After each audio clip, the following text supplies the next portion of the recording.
Hello and welcome back guys to Desi muscle podcast. This is episode 22। आज के हमारे special guest हैं। As you know, हमारे Telegram group है, हमारा अपना जो कम्युनिटी जहाँ पे हम देसी मसल के सब्सक्राइबर्स के साथ, कोचेस हैं, एथलीट्स हैं, इंडस्ट्री प्रोफेशनल्स हैं, सबके साथ कांटेक्ट में रहते हैं। वहाँ से हमारी जो सेकंड लिस्ट में जो नाम निकल के आया कि जिनको हम पॉडकास्ट पे लाएं ही लाएं, उनका नाम ये खुद एक्सप्लेन करेंगे। इंस्टाग्राम हैंडल है इनका द साइंटिस्ट हु लिफ्ट्स, और ये अपनी तरीके से हमारी इंडस्ट्री को काफ़ी कुछ वैल्यू देने पे, इनकी मकसद पे ये कायम रह चुके हैं। Without any further adieu, mister Sunil, आपका स्वागत है पॉडकास्ट पे। कैसे हैं आप? How are you doing? Yeah thank you so much. So hi, I am Sunil. मैं दिल्ली से बिलोंग करता हूँ एंड मुझे अप्रोक्सीमेटली 2 साल हो गए हैं, अगर मैं कहूँ प्रोफेशनली इस इंडस्ट्री में आए हुए। इससे पहले मैं भी आपकी तरह एक नॉर्मल फिटनेस एंथो था। और क्योंकि मेरा बैकग्राउंड काफ़ी इस चीज़ में काफ़ी कहा जाए तो काफ़ी टेक्निकल बैकग्राउंड था, तो I was almost in touch with each and every subject, चाहे वो एक्सरसाइज साइंस हो, चाहे वो सप्लीमेंट साइंस हो। तो अभी फिलहाल I am also body building prep coach, educator, fitness consultant, और कुछ ब्रांड्स को भी कंसल्टेंसी देता हूँ, और उसके अलावा कुछ छोटे मोटे बिजनेसेस है। So this is about me. वाह, दैट्स रियली ग्रेट। आपका जो ये इंस्टाग्राम हैंडल है, पहले तो मैं ये देखना चाहता था कि ये एक काफ़ी यूनिक इंस्टाग्राम हैंडल है। इसका आइडिया आपने खुद से निकाली थी या ये कैसे आया, द साइंटिस्ट हु लिफ्ट्स? इसके पीछे इसके पीछे लंबी स्टोरी है। I join Instagram I think 2020 के आसपास, या लेट 2019। सो बाकियों की तरह मैंने भी सोचा चले यार, आजकल फेसबुक को छोड़ के, पहले हम ऑर्कुट पे हुआ करते थे, हमारी जनरेशन थी, देन फेसबुक आया, देन धीरे धीरे ट्रांजिशन इंस्टाग्राम पे। तो एक दिन ऑफिस में बैठे हुए थे, तो वहां पे एक दोस्त बोला यार तू मुझे इंस्टाग्राम पे फॉलो कर। तो मैंने बोला ये क्या चीज होती है, फिर मैंने देखा कि हाँ इंस्टाग्राम भी है, चलो आईडी बनाई। तो क्योंकि सुनील नाम इतना कॉमन है, तो मुझे कम से कम 50 अटेम्प्ट पे भी मुझे वो नाम नहीं मिल रहा था। अंडरस्कोर लगाया, डॉट लगाया, बहुत सारी चीजें की। तो बहुत कुछ करने के बाद मैंने बोला यार ये मेरे बस की नहीं है, तुम बनाओ कोई। तो उन्होंने बना दिया सुनील शोरन ऑफिशियल। तो 1-2 महीने वो हमने किया। देन बाद में जब मुझे थोड़ा ज्यादा आइडिया हुआ इंस्टाग्राम का, मैंने बोला यार ऑफिशियल में I am not a renowned face, right? कि आजकल आप देखोगे ऑफिशियल ये वो। मैंने बोला नॉर्मल सा है, तो ये नाम सूट नहीं हो रहा, इसको कुछ और चेंज करना पड़ेगा। एंड देन उसके बाद में एक फ्रेंड मिला, उसने बोला कि यार थोड़ा सा अगर कुछ अच्छी ग्रोथ लेनी है तो एटलीस्ट जो तुम्हारा नाम है उससे तुम्हारा बेसिकली तुम्हारे बैकग्राउंड का पता चलना चाहिए, राइट? कि तुम किस इंडस्ट्री से बिलोंग करते हो। तो वहां से फिर मैं देख रहा था, तो बहुत सारे आए, टीचर वो लिफ्ट, ये वो लिफ्ट, फलाना इंजीनियर वो लिफ्ट, ये वो लिफ्ट। तो मुझे लगा चल ठीक है यार, अपना प्रोफेशन है तो उस वे में इसको कर देते हैं। तो वहां से वो नाम मेरा क्रैक हुआ।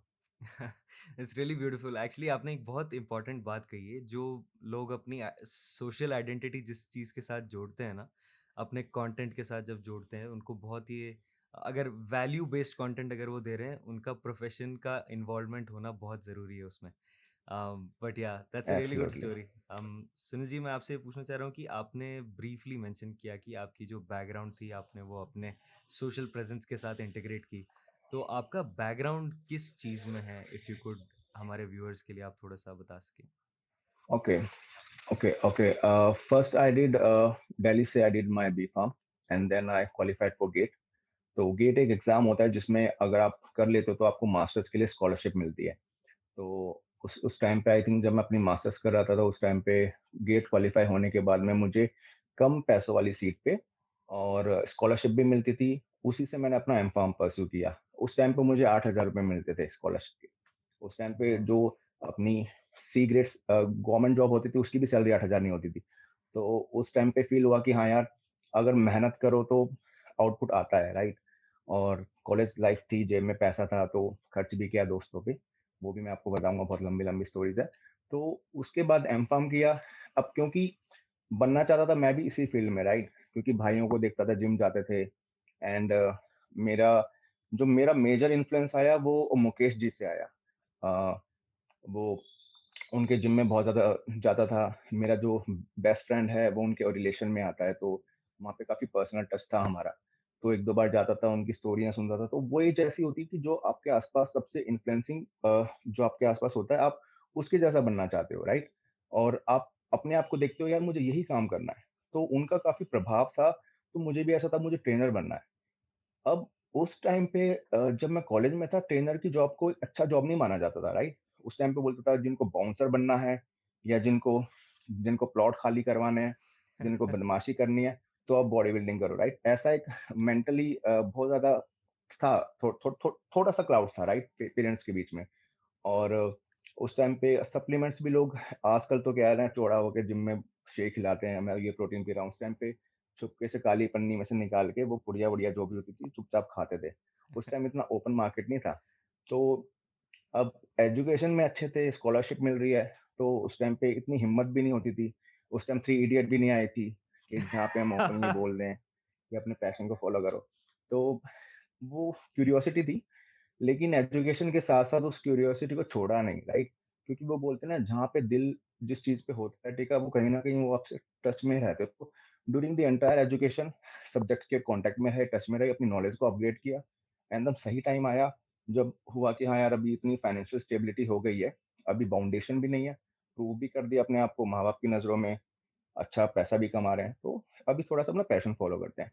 एंड देन उसके बाद में कुछ एथलीट्स के साथ मैं कॉन्टैक्ट में था और यहाँ पे मैं नाम भी लेना चाहूँगा जो मेजर पार्ट रोल प्ले किया है दिल्ली से ही एक एथलीट है, मेरे फ्रेंड हैं वो, उनका नाम है मिस्टर रवि पवार।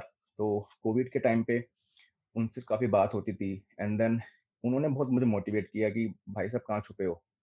उनके साथ मुझे याद है कोविड में सबके पास में टाइम था। रोज़ शाम को हम इंस्टाग्राम लाइव पे बैठे रहते थे। पूरी इंडिया में लॉकडाउन लगा हुआ था। ऑफ़िस भी नहीं जा रहे हैं, वर्क फ्रॉम होम कर रहे हैं, तो टाइम ही टाइम था। ऐसा फ़ील हुआ कि यार इतना टाइम मिल गया हम लोगों को। तो उस टाइम पीरियड को काफ़ी अच्छे से मैंने यूटिलाइज़ किया। उनके साथ में लाइव सेशन में आते थे, तो वहाँ पे लोगों ने देखा और जो लोगों के सामने से रिस्पॉन्स आते थे ना, उससे काफ़ी मोटिवेट हुआ। वहाँ पे मुझे लगा हाँ यार I can be a person जो कि थोड़ा बहुत जो मेरे पास नॉलेज है, I can fill in the void जो कि यहाँ पे pseudo science and misinformation से भरा हुआ है, राइट? तो उस पूरे सिनेरियो के बाद में मुझे फ़ील हुआ कि हाँ यार, चलो अब पूरी तरह से इंडस्ट्री में आते हैं। एंड उसके बाद में कुछ और लोग थे जिन्होंने आई थिंक निपुण वाज़ द फर्स्ट वन जिन्होंने मुझे बोला कि आओ साथ में अपन एक वो करते हैं। He was the first person क्योंकि आइडियली क्या होता है ना जिनकी ज़्यादा फैन फॉलोइंग होती है, लोग उन्हीं को अप्रोच करते हैं, चल भाई तेरा ये तू मेरे यूट्यूब पे आएगा तो ज़्यादा। But he was the first person जो मुझे लेके आए। तो उनका भी बहुत बड़ा मैं इसमें हाथ मानूँगा कि हाँ है, जो मुझे एक्सपोज़र मिला। एंड उसके बाद आप अच्छा काम करोगे, आपके रिज़ल्ट बोलते हैं, लोगों में उठते-बैठते हो, आप जब मुँह खोलते हो तो इन्फॉर्मेशन निकलती है, लोगों को लगता है हाँ यार, कुछ वैल्यू एडिशन मिल रहा है, तो लोग आपको खुद ही एप्रिशिएट करते हैं। तो this is how it is. वाह! वाह! That's really beautiful. आप जैसे लोग जो हैं, जो नॉर्मली हमारे इंडस्ट्री में बिहाइंड द सीन्स बहुत काम करते हैं। बिहाइंड द सीन्स चाहे एथलीट्स हों, चाहे वो शोज़ के लिए हो या सप्लीमेंट कंपनीज़ के लिए हों, इक्विपमेंट कंपनीज़ के लिए हों। ये मैंने खुद देखी है क्योंकि मैंने रिसेंटली एक इक्विपमेंट कंपनी जॉइन किया है कि ऐसे इतने सारे लोग होते हैं बिहाइंड द सीन्स जो कभी हमारे सामने नहीं आते, जिनकी स्टोरीज़ हम नहीं सुनते।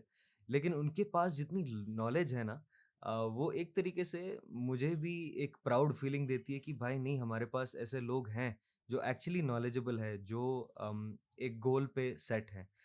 लेकिन दूसरी तरफ मुझे ये भी लगता है कि उन लोगों का बाहर आना खुद से इज़ इम्पोर्टेंट, क्योंकि अगर वो खुद से बाहर ना आए तो हमारा जो एंड गोल है, जो कि इस पॉडकास्ट का भी एक गोल है, कि हम एक एजुकेटेड ऑडियंस बनाएं इंडिया में फिटनेस को जो फॉलो करती हैं, कि उनको ज़्यादा एक एजुकेशन की तरफ खुद से अंदर से वो चाह आने के लिए हम मोटिवेट करें कि वो जाके सवाल पूछे, चाहे उनको एथलीट बनना हो या अपनी सप्लीमेंट ब्रांड खोलनी हो या वट एवर इट इज़। तो आई डेफिनेटली फील कि आपने जो ये कदम लिया खुद को आगे लाने में, इसमें आपका भी बहुत हाथ है कि आपने खुद से इन अपॉर्चुनिटीज़ को लिया, क्योंकि बहुत सारे लोगों को अपॉर्चुनिटीज़ आती भी हैं और वो लेते नहीं हैं वो अपॉर्चुनिटीज़। सो थैंक यू कि आप अपना ये वक्त और आपकी जो नॉलेज आपने हासिल की है, आप हमारे साथ शेयर करने के लिए आ जाए हमारे साथ। I want to start with, मैंने आपकी एक पोस्ट देखी, तो जो हमारे कम्युनिटी में जिन्होंने आपके नाम सजेस्ट किए, मैं पहले गया, मैंने आपकी एक पोस्ट मेरे सामने आई, दैट वाज अ रील जिसमें आप दिखा रहे थे कि ई डबल एज हैं वो, उनको कैसे आइडेंटिफाई करना कि वो कौन सी अच्छी हैं या कौन सी बुरी हैं। बेसिक सी एक आइडेंटिफिकेशन थी उसमें कि आप शायद उसको बेहतर एक्सप्लेन कर सकते हो, लेकिन मुझे लगा कि ऐसी जो बेसिक नॉलेज है मैंने कभी पहले सुनी नहीं थी। और जिस तरीके से आपने डिलीवर उस नॉलेज को किया वो बड़ी अच्छी तरीके से किया कि वो लोगों के साथ कनेक्ट भी होनी चाहिए। उम, आपका जो ये एम है इंडस्ट्री में नॉलेज लाने का, अम, इसमें मैं आपसे पूछना चाह रहा हूँ कि साइंस जो आपका बैकग्राउंड है, इसको कितनी इम्पोर्टेंस है किसी भी एथलीट या फिटनेस एंथुसियास्ट की ज़िंदगी में कि बेसिक साइंस की उसको कितनी नॉलेज होनी ही होनी चाहिए अगर वो एक फिटनेस एंथुसियास्ट है, चाहे वो एंडोक्राइन सिस्टम हो, मस्कुलर सिस्टम हो, स्केलेटल सिस्टम हो, या जनरल ब्रांड्स और सप्लीमेंट्स की अवेयरनेस होनी चाहिए जितनी एक इंसान को। आप उसके बारे ओके। में थोड़ा-सा हमें कहिए कि आपको ओके। आज की सिनेरियो कैसा लगता है हमारे देश में जो चल रहा है और फ्यूचर कैसा होना चाहिए? ठीक है। देखो, इसका आंसर थोड़ा-सा लंबा होगा, इसको हम 2 पार्ट में ब्रेक करते हैं। पहले हम बात करते हैं अपनी कोचिंग की, राइट? कोचिंग में कुछ हद तक मैं यहाँ पे एडवांस प्रेप की बात नहीं बोल रहा हूँ, जहाँ पे उसको पीडीज़ लेने हैं, एनहांसमेंट करनी है। अगर एक बेसिक आपको ट्रांसफॉर्मेशन या अपने आप को फिट रखने के लिए भी आप जिम जाते हो ना, तो यू शुड नो कि आप कर क्या रहे हो। एग्ज़ाम्पल, इसके पीछे स्टोरी बताता हूँ मैं आपको। हमारे ऑफ़िस में मेरे साथ में और कलीग थे, राइट? तो जैसे ही हमारा लंच होता था, वो बाहर चले जाते थे। तो मैं उसको कहता था, "यार, तू बाहर घूमता रहता है, ठीक है, काम कर रहा है, लेकिन तू 1 घंटा कहाँ स्पेंड करके आ रहा है? तू 8 घंटे ऑफिस में बैठ रहा है, 1 घंटा तू बाहर घूम के आ रहा है।" बोल रहा है, "यार, प्रॉब्लम है, मैं तुझे बताऊँगा, तू मेरा भाई है।" मैंने बोला, "तू मेरा भाई है, बता मुझे, मैं और किसी को नहीं बताऊँगा, तू बता, कोई पर्सनल प्रॉब्लम है तो मैं तेरे साथ में खड़ा हूँ।" तो कह रहा, "यार, मेरे कोच ने है ना, मेरे को ब्रोकोली खाने को बोली है लंच में, और इसलिए यहाँ मिलती नहीं, इसलिए मैं वहाँ एक जगह ढूँढी है, मैं वहाँ 12 किलोमीटर ब्रोकोली खाने जाता हूँ।" मैंने बोला, "अच्छा।" उस दिन मुझे रियलाइज़ हुआ कि नॉलेज क्यों ज़रूरी है। अब वो बंदा मास्टर डिग्री उसके पास है, ठीक है? एजुकेटेड है, फ़ॉरेन जो क्लाइंट्स हैं उनके साथ मीटिंग में बैठता है टाई-वाई लगा के, अंग्रेजी बड़-बड़, बड़-बड़, ठीक है? लेकिन उसको बेसिक सी चीज़ उसने ये दिमाग में लगाया, भई आपने लंच में ब्रोकोली बोली तो ब्रोकोली ही क्यों खानी है? तुम्हारे डाइजेस्टिव सिस्टम में आँखें हैं क्या कि अगर ब्रोकोली नहीं आएगी तो तेरा ट्रांसफॉर्मेशन नहीं होगा, राइट? हमारी बॉडी चीज़ों को केमिकल फॉर्म में देखती है, राइट? और ये मैं अपनी क्लासेस में भी बताता हूँ। मैं चाहे हिमाचल प्रदेश का पानी पी रहा हूँ, दिल्ली का पी रहा हूँ, यमुना का पी रहा हूँ, गंगा का पी रहा हूँ, बॉडी उसको H2O के रूप में देखेगी। उसको ये नहीं देखेगी मैं बिसलेरी का पी रहा हूँ। हालाँकि उसके अंदर जो और भी चीज़ें होती हैं वो मैटर करती हैं, लेकिन आपको अगर प्रोटीन खाना है, बॉडी को वो 21 अमीनो एसिड से मतलब है। उसको वो मतलब नहीं है कि आप एग से ले रहे हो, तो आप चिकन से ले रहे हो, पनीर से ले रहे हो, तो से ले रहे हो, राइट? तो बाकी की जो मैक्रोन्यूट्रिएंट्स की जो वैल्यूज़ होती है, आपको पता होना चाहिए कि हाँ, अगर मुझे 20 ग्राम प्रोटीन खाना है, तो मेरे पास क्या-क्या सोर्सेज़ अवेलेबल हैं, राइट? तो आप अपने दिमाग में कैलकुलेशन करके, ठीक है, इसमें मैंने 20 ग्राम प्रोटीन भी मिला, तो मुझे इसके साथ में इतने ग्राम कार्ब्स भी मिला। तो आप बाकी मील्स में उतना कार्ब्स को हटा दो। तो वैसे आपके दिमाग में प्रोग्रामिंग चलनी चाहिए। ये नहीं कि कोच ने बोल दिया, यार हम लोग इंसान हैं, ठीक है? अब मैं बात करता हूँ फ्लेक्सिबल डाइटिंग, उसका ये मतलब नहीं है कि आइसक्रीम खा लो, ये खा लो। फ्लेक्सिबल डाइटिंग का मतलब है, जो आपके घर में मिल रहा हो, जो आपकी पॉकेट अलाउ कर रही है, राइट? और जितना टाइम आपके पास है। अगर मान लो मैं ऑफिस से आया हूँ, मेरे पास सिर्फ आधा घंटा है, मुझे आधे घंटे में जिम हिट करना है, तो भी मुझे पता होना चाहिए मैं ऐसे फूड सोर्सेज़ लूँ, जो कि आधे घंटे में ईज़िली डाइजेस्ट भी हो जाए, मेरी प्री-वर्कआउट मील भी बन जाए। उस टाइम पे मैं वो हेवी फैट वाली आइटम्स लूँगा, तो वो तो पेट में ही पड़ी रहेंगी, और जिस टाइम मैं जाऊँगा, उस टाइम तक वो मैं उनको यूज़ नहीं कर पाऊँगा as a source of energy. तो इसलिए basic information about your food and about your anatomy as well. Anatomy का मैं एग्ज़ाम्पल देता हूँ। अब मेरे जो लिम्ब्स हैं, उनकी लेंथ अलग है, राइट? अब मेरा जो, जैसे मान लो क्लेविकल बोन है, उसकी लेंथ ज़्यादा है, और ड्यू टू सम फैक्टर्स मान लो मेरा जो शोल्डर है, उसकी मेरी फ्लेक्सिबिलिटी उतनी अच्छी नहीं है। आपने बहुत से कोचेस को देखा होगा, कहीं ट्राइसेप्स मारना है तो कान के पास लेके आओ, राइट? बट आप बड़े-बड़े प्रोफेशनल बॉडी बिल्डर्स को देखो, जितना साइज़ हो जाता है उतनी फ्लेक्सिबिलिटी कम हो जाती है, तो उनका हाथ कान के पास नहीं आ सकता, वो थोड़ा वाइड ही रहेगा, राइट? तो उस वे में अगर आप देखो तो आपको पता होना चाहिए कि फ़ोर्स, बेसिकली फ़ोर्स की एप्लीकेशन है। इसमें सारी की सारी वो है फिज़िक्स, राइट? कि आपका रेंज ऑफ मोशन क्या है, आपकी लाइन ऑफ फ़ोर्स क्या है। तो ये बेसिक नॉलेज होनी चाहिए, उससे आप इंजरी फ्री भी रहेंगे और आप टाइम भी वेस्ट नहीं करोगे। बॉडी तो बन जाएगी, लेकिन जो 10 महीने में बननी है वो आपकी 8 महीने में बन जाएगी या 6 महीने में बन जाएगी। तो ये तो बात हो गई कि कितना ज़रूरी है, राइट? करेक्ट। अब पीडीज़ की बात करते हैं। पीडीज़ के लिए आपको पता होना चाहिए कि क्या ले रहे हो और क्या दे रहे हो, ठीक है? और अ, देखो, हाफ नॉलेज इज ऑलवेज आपकी डेंजरस होती है, राइट? अभिमन्यु को भी अगर पूरा पता होता ना, तो वो बेचारा महाभारत के युद्ध में बच जाता, राइट? उसके पास हाफ नॉलेज थी। जाना उसको पता था, लेकिन वापस आना नहीं पता था, राइट? तो ये जो नॉलेज है ना, अब इस इंडस्ट्री में जब तक आप ये सोचोगे मुझे सब कुछ आ गया, मैंने 6 महीने की सर्टिफिकेशन कर ली, 1 दिन का वर्कशॉप कर लिया, 4 महीने का वर्कशॉप कर लिया, या 4 महीने की सर्टिफिकेशन कर ली, आपने बोल लिया बस अभी मुझे सब कुछ आ गया, और जिस दिन आपने सीखना छोड़ दिया, उसी दिन ये तय होगा कि आपकी ग्रोथ नहीं हो सकती है, क्योंकि चीजें कॉन्स्टेंटली होती रहती हैं। 20 साल पहले था कि नीज आपके स्क्वाट करते टाइम आगे नहीं जाने चाहिए, लेकिन अब सारा एंकल मोबिलिटी का गेम है, राइट? तो अपने आप को अपग्रेड करना भी ज़रूरी है। प्लस नॉलेज के साथ-साथ जो प्रैक्टिकल इम्प्लीकेशंस हैं, उससे अपना एक्सपीरियंस भी बढ़ाना है, और जो कॉन्सेप्ट है, अपने कॉन्सेप्ट क्लियर रखने हैं। अगर आपके कॉन्सेप्ट क्लियर है ना, तो आप कोई भी साइड इफेक्ट भी होगी, वो होने से बचा भी लोगे, और उसको रिवर्स भी कर सकते हो। लेकिन ये जो मेंटालिटी है ना, मुझे सब कुछ आ गया, तो वो एक कि छोटे बच्चे के हाथ में आपने हथियार दे दिया है। अब उसके पास में, हालाँकि उसको चलाना नहीं आता, लेकिन उसके पास कॉन्फिडेंस है, क्योंकि मेरे पास ये सर्टिफिकेशन है, इसलिए मुझे हथियार चलाना आता है। तो यहाँ पे थोड़ा-सा प्रॉब्लम है हमारी इंडस्ट्री में, मेंटालिटी की प्रॉब्लम है। आप किसी भी बड़े डीयू के उसमें जाओ, या जितने बड़े पीएचडी स्कॉलर के पास जाओ, वो ऐसे नहीं बोलते I am expert in this field. वो हमेशा ऐसा बोलते हैं कि मैं स्टूडेंट हूँ इस चीज़ का, ह्यूमैनिटी का स्टूडेंट हूँ, फिलॉसफी का स्टूडेंट हूँ, क्योंकि वो पीएचडी के बाद भी पढ़ रहे हैं, डेली पढ़ रहे हैं वो। वाह! उनका knowledge has no end, right? लेकिन हमारे यहाँ तो मैं ये एक्सपर्ट, वो एक्सपर्ट। एक्सपर्ट बनना अच्छी बात है, but at the end of the day आपका कॉन्सेप्ट इतना क्लियर होना चाहिए, इतना क्लियर होना चाहिए, आपको हर चीज़ का आइडिया हो। और उसके लिए मुझे नहीं लगता कि कोई भी आदमी इतना सक्षम है कि इतने कम टाइम में वो सारी चीज़ें सीख लेगा। हमेशा सीखना ही पड़ेगा आपको, अगर आपको इंडस्ट्री में सर्वाइव करना है। राइट। अब बात करते हैं हमारी सप्लीमेंट इंडस्ट्री की। सप्लीमेंट इंडस्ट्री क्या है? इंडिया में बहुत बड़ा जोक है, राइट? और पहली चीज़ तो, क्योंकि एफएसएसएआई एक ऑटोनोमस बॉडी है, उसके पास इतना वर्कलोड है, इतना वर्कलोड है, जिसकी वजह से इंडिया में इतने सारे ब्रांड्स प्रिवेलिंग कर रहे हैं, जो कि आई I मीन mean, अगर आप 20% ब्रांड के ओनर को बुला के प्रोटीन की स्पेलिंग भी पूछ लोगे ना, तो उसमें से कई तो गलत बता देंगे, टी के बाद आई आएगा, ई आएगा। ऐसे ऐसे ओनर बैठे हैं जिन्होंने अपनी ब्रांड निकाली हुई है, राइट? और दूसरी चीज, मैं 1 महीने में आपको एग्जांपल दे सकता हूँ कि आपको कैसे अमेजन पे बेस्ट सेलिंग में अपना ब्रांड लेके आना है। यहाँ पे मैं ज्ञान नहीं बांटूंगा, मैं आपको बेसिकली एक प्रैक्टिकल सिनेरियो बताता हूँ, ठीक है? इतने सारे कॉन्ट्रैक्ट मैन्युफैक्चरर हैं, उनको बोलो भाई साहब ये लो, 15 लाख रुपए लो, आप मेरे लिए ब्रांड बना दो, ठीक है? वो जैसे तैसे करके आपके लिए बना के दे देगा, आपको मतलब ही नहीं होगा, वो साथ में कोई भी लैब रिपोर्ट दे देगा, आपको लगेगा भाई साहब मेरे पास लैब रिपोर्ट है, मेरा ब्रांड जेन्युइन है, ठीक है? अमेज़न पे गए, पता नहीं उसने क्या डाला है, क्या नहीं डाला, सीओए से कोई मतलब नहीं है, जो उसके पास में अंदर उसकी फैक्ट्री का लाइसेंस है, उससे कोई मतलब नहीं है, क्योंकि वो आपकी फील्ड है ही नहीं। और इंडिया में कंसल्टेंसी को तो पाप मानते हैं, राइट? चाहे वो कोई भी सही बात। फिटनेस हो, कंसल्टेंसी के लिए पैसा देना मतलब नहीं।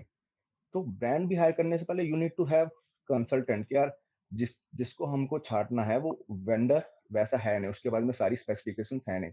अमेज़न में अपने अपने प्रोडक्ट किए लॉन्च, 100 ऑर्डर अपनी टीम से आपने किए, ठीक है? 5 स्टार की आपने दे दी रेटिंग। 50-50 हज़ार रुपए आपने 2 इन्फ्लुएंसर्स को दिए। 1 महीना प्रमोशन करो, इंस्टाग्राम पे ऐड चलाओ। बच्चा बोलेगा यार मुझे ₹1200 में प्रोटीन चाहिए। अमेज़न पे जाएगा, ठीक है? 1200 का फ़िल्टर लगाएगा, 4-5 ब्रांड आएँगे, आपका ब्रांड भी आ जाएगा। उसमें देखेगा 5 स्टार रेटिंग, यार इसको मैंने उस इन्फ्लुएंसर को भी देखा था, वो भी ऑर्डर कर देगा। वो लेके आएगा प्रोटीन, यार क्या सॉल्युबिलिटी है, क्या टेस्ट है, मज़े आ गए। तो वो आपके ब्रांड का फैन हो जाए, उसकी पॉकेट भी अलाउ कर रही है, ठीक है? तो this is how Indian supplement industry works, right? क्योंकि उनको प्रोटीन के लिए सॉल्युबिलिटी एंड टेस्ट से ऊपर तीसरी चीज उनको नहीं पता कि रिकवरी क्या होती है। बेसिक सा फंडा है। अगर आपको देखना है कि आपका वे प्रोटीन उसमें है भी या नहीं, पेपर लो, वे प्रोटीन का स्कूप डाल दो उस पे, अच्छा फोन लेके जूम से उसकी फोटोग्राफ लो। आपने देखा होगा जो इंडिया की मिठाई आती है जिसको कि सोन पापड़ी बोलते हैं, जी, जी। राइट? सोन पापड़ी को ज़ूम करके देखोगे ना, तो उसका जो पार्टिकल साइज़ है वो गोल-गोल नहीं होता। थोड़ा-सा जैसे, कैसे स्ट्रेट, आपको समझाऊँ? स्ट्रेट होता है। छोटे-छोटे उसमें वो होते हैं, जी, मतलब जी। होते हैं फ्लेक्स। जैसे मतलब कॉटन के जो नहीं होते, जैसे कॉटन के रुए हो, राइट? जी, जी, जी। वैसे फ्लेक्स होते हैं। जी। तो व्हे प्रोटीन आप देखोगे तो ज़ूम करके देखोगे वैसा दिखेगा। अगर हुँ। नमक की तरह गोल पार्टिकल आपको दिख रहा है ज़ूम करने पे, तो वो व्हे प्रोटीन नहीं है। हम्म। तो ये सिंपल सिंपल चीजें जिससे आप देख सकते हो। तीसरी चीज, जब आप किसी ब्रांड को उठाते हो, डब्बा खोले भी ना, आप ये देख सकते हो कि ये ब्रांड कितना ऑथेंटिक होगा या नहीं। हम्म। क्योंकि अगर एक अच्छा इंटेलिजेंट ऑनर है ब्रांड का, जिसका अच्छा विजन है, तो वो अपना इंटेलिजेंस ब्रांड की पैकेजिंग पे भी लगाएगा, राइट? करेक्ट। कि आपकी डिजाइन क्या है, लाइन, राइट? अब अब मैं इंडिया में इतने डब्बे देखता हूँ, लाल, पीले, काले, ऑरेंज, मतलब यार हम लोग आईफोन थोड़ा ना बेच रहे हैं कि डब्बा पैकिंग ऐसी है वैसी है, राइट? जी। आप किसी भी फार्मास्यूटिकल उस पे जाओ, सिंपल सोफिस्टिकेटेड पैकिंग रहती है। तो पैकिंग हम्म। अगर ज्यादा फैंसी है, उसका मतलब कुछ ना कुछ झोल है, ठीक है? पॉइंट नंबर 2 पे आओ। आरडीए वैल्यूज जो होती हैं, अब सिंपल सा फंडा, 1 ग्राम कार्ब्स आपका 4 कैलोरी देता है, फैट 9 देता है, प्रोटीन 4 देता है, राइट? राइट। तो आरडीए वैल्यू का जो टेबल है, उसको आप कैलकुलेट करके देख लो। अगर वो चीजें मैच हो रही हैं, इसका मतलब हाँ, चांसेस है कि ब्रांड ठीक हो। अगर उसमें मिस्टेक है, उसका मतलब उसने कॉपी किया हुआ है फॉर्मूला, राइट? करेक्ट। तो दूसरा चेक आपका ये हो गया। तीसरा चेक आपको क्या देखना है, अब इंडिया में बहुत सारे ब्रांड ऐसे आ रहे हैं जो मेड इन ये, मेड इन ये, मेड इन फलाना, मेड इन थिकरा, राइट? उनके इंस्टाग्राम प्रोफाइल पे जाओ। अगर जनरली वो ब्रांड बाहर का हुआ ना, तो बाहर के रियल एथलीट्स के साथ में उसकी फोटोग्राफ्स होंगी, पोस्टर्स नहीं होंगे, राइट? राइट। क्योंकि अगर मैं मसल टेक की बात करता हूँ, मसल टेक के पेज पे जाओ, बाहर के एथलीट्स भी उसको यूज कर रहे होंगे, वो पोस्ट डाल रहे होंगे, करेक्ट। पोस्टर्स नहीं होंगे खाली। करेक्ट। इंडिया में कोविड के बाद से इतने इंटरनेशनल ब्रांड आ गए हैं कि मेड इन ये, मेड इन वो, लेकिन वो ब्रांड नहीं बन रहे इंडिया में। हम्म। सिर्फ उस पे वो स्कैन कोड लगा देते हैं। अब बच्चा बोलता है भाई मेरा तो स्कैन कोड ओके दिखा रहा है। वो स्कैन राइट। कोड जा कर रहा है, कंपनी की ऑफिशियल वेबसाइट पे तो जा रहा है ना। मैं बैठे बैठे अमेरिका की वेबसाइट बना सकता हूँ, मेड इन अमेरिका, राइट? जी। तीसरा, उसके ऊपर जो एड्रेस है, वो एड्रेस गूगल अर्थ पे डाल के देखो, आपको पता चल जाएगा वहां पे वो फैक्ट्री है भी या नहीं। करेक्ट। तो आई मीन ये छोटी छोटी चीजें जिससे आप आइडिया लगा सकते हो कि ब्रांड ऑथेंटिक है या नहीं। तो यहाँ पे क्या काम आ रही है, यहाँ पे आपका प्रैक्टिकल एक्सपीरियंस काम नहीं आ रहा, आपकी यहाँ पे नॉलेज काम नहीं आ रही है, आपका इंटेलिजेंस काम आ रहा है। करेक्ट। तो कोचिंग में भी इंटेलिजेंस जरूरी है, किसी भी चीज में अगर आपको कुछ लाइफ में अचीव करना है, तो आपको हर स्टेप पे इंटेलिजेंस अप्लाई करना पड़ेगा। कॉमन सेंस जो होता है ना, वो हम्म। बहुत ज्यादा अनकॉमन है आज के टाइम में, लोग उसको अप्लाई नहीं करते। They right. Just believe but they see, या फिर उसने बोल दिया या इसने बोल दिया मान लेते हैं। राइट। क्वेश्चन करना जरूरी है और अपना दिमाग लगाना जरूरी है। सो आई होप दोनों क्वेश्चंस का आपको आंसर मिल गया। आई थिंक ये बाय फार जो भी मैंने सवाल मेरे गेस्ट को पूछे हैं, उस पे से I think by far this is the most accurate, beautifully said answer जो कि मुझे आज तक मिला है। आई थिंक हमारे व्यूअर्स भी बहुत अप्रिशिएट करेंगे ये चीज़ को। दो चार पॉइंट्स जो मैं आपसे टेक अवे किया मैंने इस सेगमेंट में, एक ये था कि आपने मेंशन किया कि जो राइट्स मिलते हैं कंपनीज को, मैं थोड़ा अपने व्यूअर्स को उस पर एजुकेट करना चाहता हूँ। क्योंकि मैंने भी रिसेंटली एक इक्विपमेंट ब्रांड ज्वाइन की है।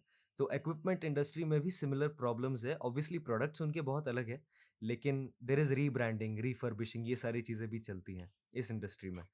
तो स्पेसिफिक टू जो हमारे जो सप्लीमेंट इंडस्ट्री है, एफएसएसआई की बात हमने छेड़ी या कि हमें कोड्स मिल जाते हैं एफएसएसआई की। तो फॉर आवर व्यूअर्स मैं ये कहना चाहता हूँ कि जिनको पता नहीं कि एफएसएसआई का कोड काम कैसे करता है, हर डब्बे पे या हर प्रोडक्ट पे, चाहे वो जूस का बॉटल हो, चॉकलेट हो, उस पे एफएसएसआई कोड होती है। और वो इसलिए होती है कि मतलब ये गवर्नमेंट अप्रूव्ड है इन अ वे कि आप इसको खा सकते हो। इस कोड के लिए लोग अप्लाई करते हैं। जब आपके पास एक प्रोडक्ट है जो आप डेवलप करते हो, आप एफएसएसआई के ट्रेड मतलब एक तरीके से उनके ठाप के लिए अप्रूव करते हो। और उसमें क्या होता है कि आप अपनी प्रोडक्ट के सैंपल्स उनको भेजते हो, फिर वो उस प्रोडक्ट के सैंपल्स को रिव्यू करते हैं। अम, नहीं होता ऐसा? एफएसएसआई सप्लीमेंट्स के सैंपल नहीं भेजने पड़ते। नहीं। एफएसएसआई का लाइसेंस अगर आपको लेना है, तो सिंपल आप उनको अप्लाई करो, फॉर्म करो। क्योंकि मैंने आज तक नहीं देखा कि कंपनी ने एफएसआई को सैंपल भेजे हैं। नो, सो मेरे पास आई हैव अ ब्रांड जो हम केसर बेचते हैं हम। तो उसके लिए हमने क्या किया हम्म, था स्पेसिफिकली कि sending your product in the sense, I am telling you कौन सा प्रोडक्ट पे हम काम कर रहे हैं। लाइक उसका एक जनरल ओके, एफएसएसआई की कैटेगरी होती है कि इस रेंज के हाँ, अंदर आपके राइट। प्रोडक्ट के। वो जो राइट, हाँ, जो आप बोल रहे हो वो बेसिकली आप उनसे अपना फॉर्मूला अप्रूव करवा रहे हो कि मेरी फॉर्मूला अप्रूव मैन्युफैक्चरिंग कर। Facility correct. में मैं ये करेक्ट। आइटम यूज कर रहा हूँ, राइट? हाँ, राइट, राइट। राइट। करेक्ट। सो जी, एफएसएसआई से आप अपनी फॉर्मूला अप्रूव करते हो, तो उनके पास एक स्टैंडर्डाइज कैटेगरीज होती हैं हर तरीके के प्रोडक्ट्स के, फूड जी प्रोडक्ट्स के, चाहे वो नेचुरल फूड प्रोडक्ट्स हो या चाहे वो सिंथेसाइज फूड प्रोडक्ट्स हो थोड़ी सी। तो फिर उस कैटेगरी में अगर आपके प्रोडक्ट की वैल्यूज मैच होती हैं, फिट होती हैं, अंदर उसके आती हैं, जी। तो आपकी कंपनी को वो ऑथराइजेशन मिलती है कि उसकी एक तरीके से आप प्रोडक्शन चालू कर दें। इसमें राइट। 2-4 loop right. होल्स हैं।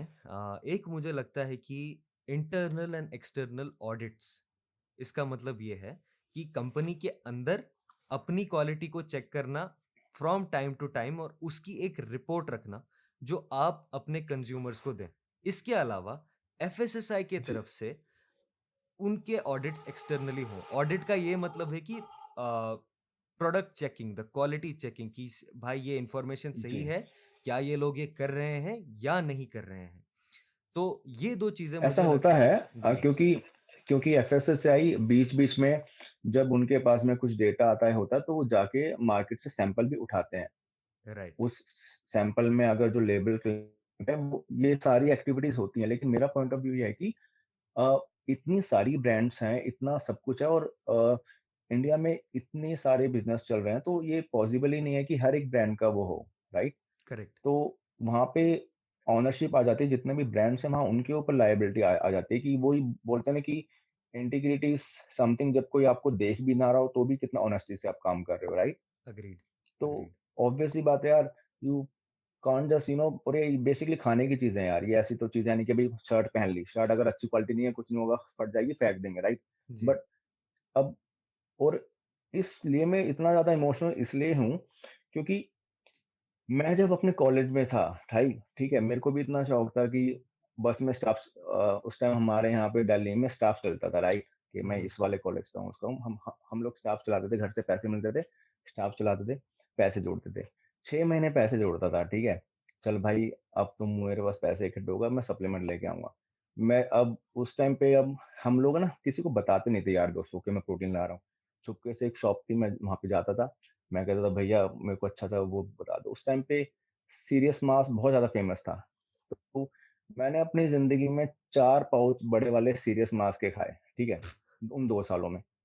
और मुझे रत्ती भर फर्क नहीं पड़ता। मैं आता था, मैं कर रहा यार, मैं क्यों नहीं बढ़ रहा मेरा साइज, मैं मेहनत भी इतनी कर रहा हूँ, ये भी कर रहा हूँ। मुझे जब बाद में पता चला कि यार वो मुझे कॉपी का देते थे, ठीक है, तो आप ही देखो कि बच्चा अपने घर में पॉकेट मनी इकट्ठा करता है, ठीक है, अपनी मम्मी से लड़ता है, मम्मी मुझे पैसा चाहिए, क्योंकि इन चीजों के लिए माँ बाप के लिए हर किसी का पॉसिबल नहीं होता। सारे मिडिल, वो बोलते हैं यार तुम पढ़ लिख के नौकरी लग जाओ यार, ये बॉडी बॉडी बाद में बना लेना, राइट? अब तो चलो, इतना इंडिया इतना ज्यादा फाइनेंशियली हो चुका है कि हाँ, इतनी पॉकेट मनी दे देते हैं कि 4-5 हज़ार रुपए का पर मंथ बच्चा मतलब झेल सकता है। हमारे टाइम में एक, अगर मैं अपने पिताजी की बात करूँ, गवर्नमेंट ऑफिशियल के लिए अपने बच्चों को इंग्लिश मीडियम में पढ़ाना, दिल्ली में आके मकान लेना और बच्चों की शादी करना, यही बहुत बड़ी बात होती थी, ठीक जी। है? वो बोलते हैं ना कि नौकरी से खाली आदमी की जरूरत पूरी होती है, शौक हमेशा बिजनेस से पूरे होते हैं। तो वाह। उस पॉइंट ऑफ व्यू में मैं अपने पिताजी का हार्ड अर्न मनी लेके इन बंदों को दे रहा हूँ जो मुझे कॉपी का सप्लीमेंट दे रहे हैं, तो वो दर्द में आज भी मेरे पीछे है, ठीक है? तो सोचने वाली बात है कि उस बच्चे के लिए क्या होगा यार, जो अपना सब कुछ छोड़ छाड़ के पैसा इकट्ठा कर रहा है, उसको जो चीज 1,000 रुपए की है, और बात यहाँ पे उस चीज की नहीं है कि कॉपी की, बात यहाँ पे उस चीज की है कि अगर 1,000 रुपए की कोई चीज है, तो उसको 1,500 की मिल जानी चाहिए। 1,000 रुपए की चीज 5,000 में मिल रही है, वो भी गलत है, राइट। राइट? हर चीज की वैल्यू होती है। आप मार्केट में अगर आप बोलो यार मुझे तो मारुति स्विफ्ट लेनी है, आप जाओगे भाई मार्केट में, 8-10 लाख रुपए में आपको मिल जाएगी। वही गाड़ी कोई आपको 25 लाख में दे, और 6 महीने बाद आपको पता चले कि भाई, तो आपको क्या फील होगा? यू विल फील लाइक यार, मेरा तो काट दिया बंदे ने, राइट? तो वो पेन होगा ना। जी। तो सेम पेन उसमें भी होता है अपना। इसलिए कहता हूँ कि पैसा कमाना अच्छी बात है। अब पॉइंट यहाँ पे ये भी आता है कि हर कोई बिजनेसमैन को ही बोलता है कि यार तुम तो बहुत पैसा कमा रहे हो, बहुत पैसा कमा रहे हो। एक छोटा सा एग्जांपल देता हूँ, मान लो एक 2 केजी के प्रोटीन के डब्बे की कॉस्टिंग 3,000 रुपए आ रही है, ठीक है? उसको कोई सप्लीमेंट कंपनी वाला मान लो 3.5 का बेच रहा है, तो वो कोई एकदम गलत काम नहीं कर रहा। उसके पीछे उसने इन्वेस्टमेंट की है, भागा दौड़ी की है, खर्चा कर रहा है, उसकी टीम है। अब वही एथलीट 3.5 का लेके 6,000 का बेच रहा है, तो इसमें कंपनी वाला ज्यादा गलत हुआ या फिर वो एथलीट गलत हुआ? अभी इसमें बहुत से लोग आएंगे, उनके लिए एथलीट के लिए सॉफ्ट कॉर्नर होगा यार, वही उसकी रोजी रोटी है, तो भाई उसकी वो रोजी रोटी है, तो उसके पास और भी ऑप्शन होंगे पर्सनल ट्रेनिंग के। लेकिन अपना मार्जिन रखना अच्छी बात है, लेकिन वो चीज़ 3,500 रुपए की चीज़ वो 6 की बेचे, वो मेरे हिसाब से वो ऐसे ठीक नहीं कर रहा है। एग्रीड। वो उस एंड यूज़र के लिए ठीक नहीं कर रहा है। अब करेक्ट। ये ये वीडियो देखने के बाद बहुत लोग आएँगे, क्योंकि कुछ चीज़ें ऐसी होती हैं जहाँ पे हमारा इंडिया ना इमोशंस में बह जाता है। एसिड्स के खिलाफ बोल दिया, इसके खिलाफ बोल दिया, लेकिन मैं जो बता रहा हूँ वो फैक्ट है। तो हम बड़े बिज़नेसमैन हुए या वो एसिड बड़ा बिज़नेसमैन हुआ, सही बात है। राइट? तो चीज़ें, हर चीज़ का कॉन्टेक्स्ट होता है। हर कोई एक जैसा नहीं होता। सारे बिज़नेसमैन एक जैसे नहीं होते, सारे एथलीट एक जैसे नहीं होते, ठीक है? हर किसी का अपना-अपना कॉन्टेक्स्ट होता है। चलो, coming back to the topic. या सो हम इस बात पे बात कर रहे थे कि ये जो एफएसएसआई का सिस्टम है, राइट, कि हम इनका हुँ, कोड लें, मतलब एक तरीके से हम अपने आप को वैलिडेट कर दे कि हम अपने प्रोडक्ट्स बेच सकते हैं मार्केट जी, में, कंज्यूमेबल प्रोडक्ट्स बेच सकते हैं मार्केट में, specially which is cater to an audience जिनको अपनी हेल्थ की फिक्र है, या जिनको अपनी बॉडी को एक तरीके से किसी तरीके में शेप करनी है या बनानी है to look good, to feel good, ठीक है। यहाँ पे मैं आपसे सुनना चाह रहा हूँ कि आपकी जो एक्सपर्टीज़ है, आई एम श्योर कि आपने बहुत सारे सप्लीमेंट ब्रांड्स की सप्लीमेंट्स ट्राई की होंगी, बहुत सारे मेडिकल फार्मास्यूटिकल कंपनीज़ के मेडिसिन्स ट्राई किए होंगे। क्या आपको लगता है कि जो अभी सिस्टम प्लेस में है, इसमें और थोड़ी-सी स्ट्रिक्टनेस आनी चाहिए, या बेसिक एक चेक होनी चाहिए फ्रॉम टाइम टू टाइम, हर एक कंपनी उस चेक से पास थ्रू होनी चाहिए? फॉर एग्ज़ाम्पल, मेरा यहाँ पे ये कहना है, एक तो आपने जो पॉइंट बोला कि रातों-रात ब्रांड्स बन सकती हैं, इतना बड़ा डील नहीं होता ब्रांड्स बनाने का। नाउ लेट्स से अगर एफएसएसआई ने कल से बोला कि भाई जो भी ब्रांड्स आज तक हैं, इंडिया में चल रही हैं, जिनको हमने लाइसेंस दी हैं चलने के लिए, उनकी भाई ऑडिट होने वाली है। जैसे प्रधानमंत्री ने नोटबंदी करवाई थी और नोट्स का ये आप ना साफ कर दिया किसी हद तक, वैसे ही एफएसआई हमारा खाना साफ कर दे किसी हद तक। अगर हमारी फूड अच्छी हो, हमारी न्यूट्रिशन अच्छी हो, प्रायोरिटाइज़ कर दे। सो मेरा पॉइंट ये है कहने का कि एक तो ये जो रातों-रात ब्रांड्स बनती हैं, या ब्रांड्स बनने की जो आसानी है, वो थोड़ी कम होगी। मतलब उसमें थोड़ी-सी और मेहनत लगेगी कि नहीं भाई, अभी खाली मार्केटिंग इम्पोर्टेंट नहीं है, इसमें फूड भी इम्पोर्टेंट है। तो क्या इसमें कर देखो, सकते हैं हम लोग? इसके जी, देखो इसके 2 पहलू हैं, राइट? जी। अब एफएसएसआई की जो इंटरनल मीटिंग्स होती है ना, तो उनका एक ये एम ये भी होता है कि जो ये ब्रांडिंग की रेगुलेशंस हैं वो ईज़ी हो जाए। क्योंकि हुँ, हुँ। उतनी ज़्यादा टफ अगर होंगी ना, तो एग्रीड, इंडिया में बिज़नेस प्रिवेल ही नहीं कर पाएगा, राइट? एग्रीड। और इंडिया में मैंने कल ही एक वो वीडियो देखा था, उसमें बोल रही थी, एलोन मस्क अगर इंडिया में होता ना, एलोन मस्क तो वो इतना बड़ा आदमी बन नहीं पाता, राइट? क्योंकि यहाँ पे हर चीज़ में हर्डल्स ही हर्डल होते हैं, राइट? तो हुँ, इंडस्ट्री को पनपने के लिए भी रूल्स एंड रेगुलेशन पे ईज़ी होना पड़ता है, ठीक है? अदरवाइज़ हुँ। ऑब्वियस सी बात है, मान लो कोई बाहर का बंदा, वो बोलेगा जी मुझे इंडिया में अपना वो लगाना है, फैक्ट्री सेटअप। अब वो रूल्स एंड रेगुलेशन में इतना उलझ, वो कहेगा यार इंडिया में छोड़ो धंधा, हम तो बाहर खोल लेंगे, राइट? तो हुँ, पहला पॉइंट वो है। दूसरा पॉइंट ये है, इतना सब कुछ करने के लिए कम से कम 10 से 20,000 लोगों की फ़ोर्स चाहिए। उसका रीज़न मैं बताता हूँ क्यों। एक हलवाई की दुकान से लेके, एक जूस की दुकान से लेके, जो भी कंज्यूमेबल आइटम है, सबको एफएसआई रजिस्ट्रेशन चाहिए होता है, राइट। ठीक है? जी, तो अगर आप खुद एक आइडिया लगाओ कि इंडिया में कितनी सिटी है, कितनी पॉपुलेशन है। हर गली के नुक्कड़ पे आपको अग्रवाल स्वीट्स या बीकानेर स्वीट्स मिल जाएगा। करेक्ट, मिलेगा, नहीं मिलेगा? मिलेगा। तो इतना सारा डॉक्यूमेंटेशन, इतनी सारी टेस्टिंग, इतना सारा पैसा, आई मीन आप इमेजिन नहीं कर सकते कितने एफर्ट्स इसमें लगेंगे। तो हुँ, ये चीज़ प्रैक्टिकली पॉसिबल ही नहीं है।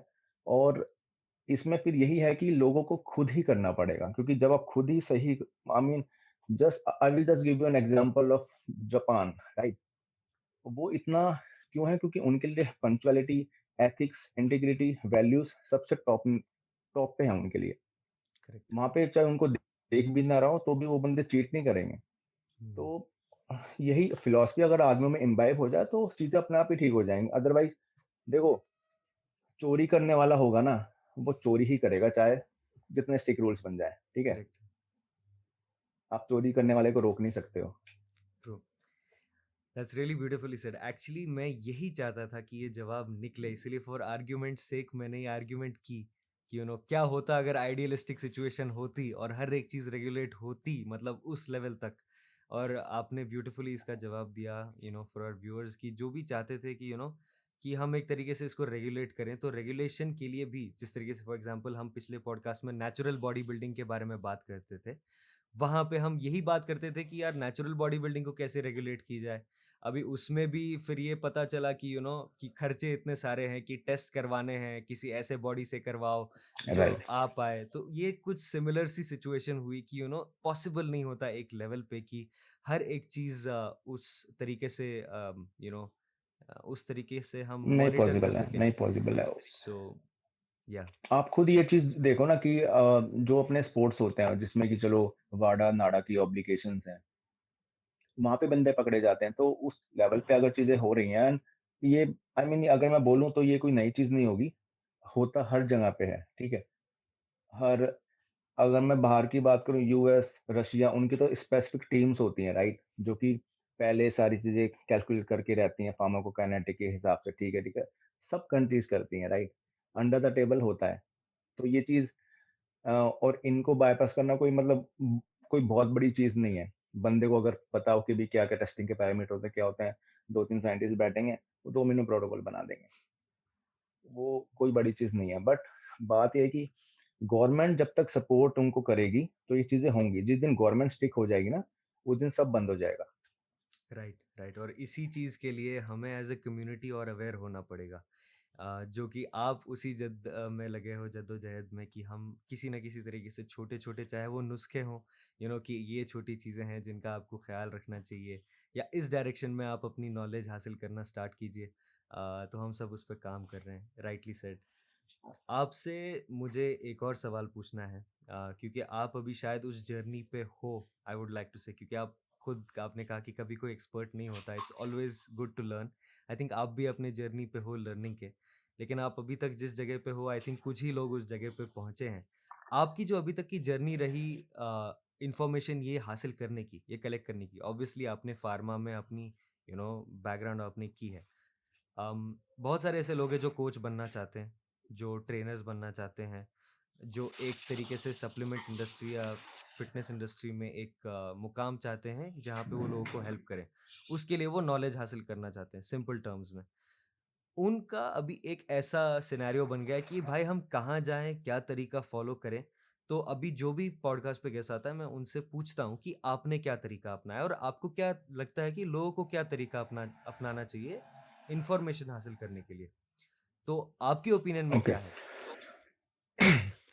देखो, पहले यू हैव टू डिसाइड कि आपका गोल क्या है, ठीक है। आपको अगर फुल टाइम इस प्रोफेशन में आना है, आप कोई भी अच्छा कोर्स उठा के देखो, चाहे वो कोई भी फील्ड हो, कम से कम 3 या 4 साल के कोर्स होते हैं, राइट। अगर आप नॉर्मल अपना ग्रेजुएशन का कोर्स भी करने जाओगे, वहाँ 3 साल लगते हैं। कोई आप बीटेक या कोई भी आप बेसिकली टेक्निकल कोर्स करने जाओगे, वहाँ पे 4 या 5 साल लगेंगे, है ना। अब हमारी इंडस्ट्री के साथ में प्रॉब्लम क्या है कि लोग 6 महीने की सर्टिफिकेशन करके या अ, 1 दिन की वर्कशॉप करके या 3 महीने की वर्कशॉप करके 6 हफ्ते की वर्कशॉप करके वहीं पे स्टॉप ले लेते हैं कि हाँ, अब मुझे सब कुछ आ चुका है। तो वो ये जो वर्कशॉप है ना, ये बेसिकली क्या है, आपकी जो बेसलाइन नॉलेज है उसको एनहेंस करने के लिए है। मैं अभी भी अगर मैं अपने कॉर्पोरेट की बात करूं, अभी भी मैं 1 दिन की वर्कशॉप में जाता हूं, ठीक है, क्योंकि वहां पे A for apple B for ball नहीं पढ़ाते। वहां पे एक पर्टिकुलर पॉपुलेशन है जिनकी बेसिक अंडरस्टैंडिंग अच्छी है, और उनको अगर उस पर्टिकुलर चीज में अ, अभी जो करंट सिनेरियो में चल रहा है, उस नॉलेज में अगर उनको डिस्कशन करना है, तो उसके लिए ओपन फोरम्स होती है। वहां पे मैं जाऊंगा कि यहाँ से मैं एकदम बेसिक में ही यहाँ पे चला जाऊं, वो चीज नहीं होगी। तो पहले आपको ग्राउंड लेवल पे मेहनत करनी पड़ेगी। यहाँ मैं देखता हूँ आजकल का ट्रेंड क्या है सोशल मीडिया का। एक आपने XYZ जगह से सर्टिफिकेशन किया, ठीक है भाई, अब जिस सलाल क्या कह रहा है उसको ब्रेक डाउन करो, वो क्या कह रहा है उसको ब्रेक डाउन करो, उसकी पोस्ट उठाई, ये बोला उसकी। तो ये ट्रेंड चल रहा है। राइट।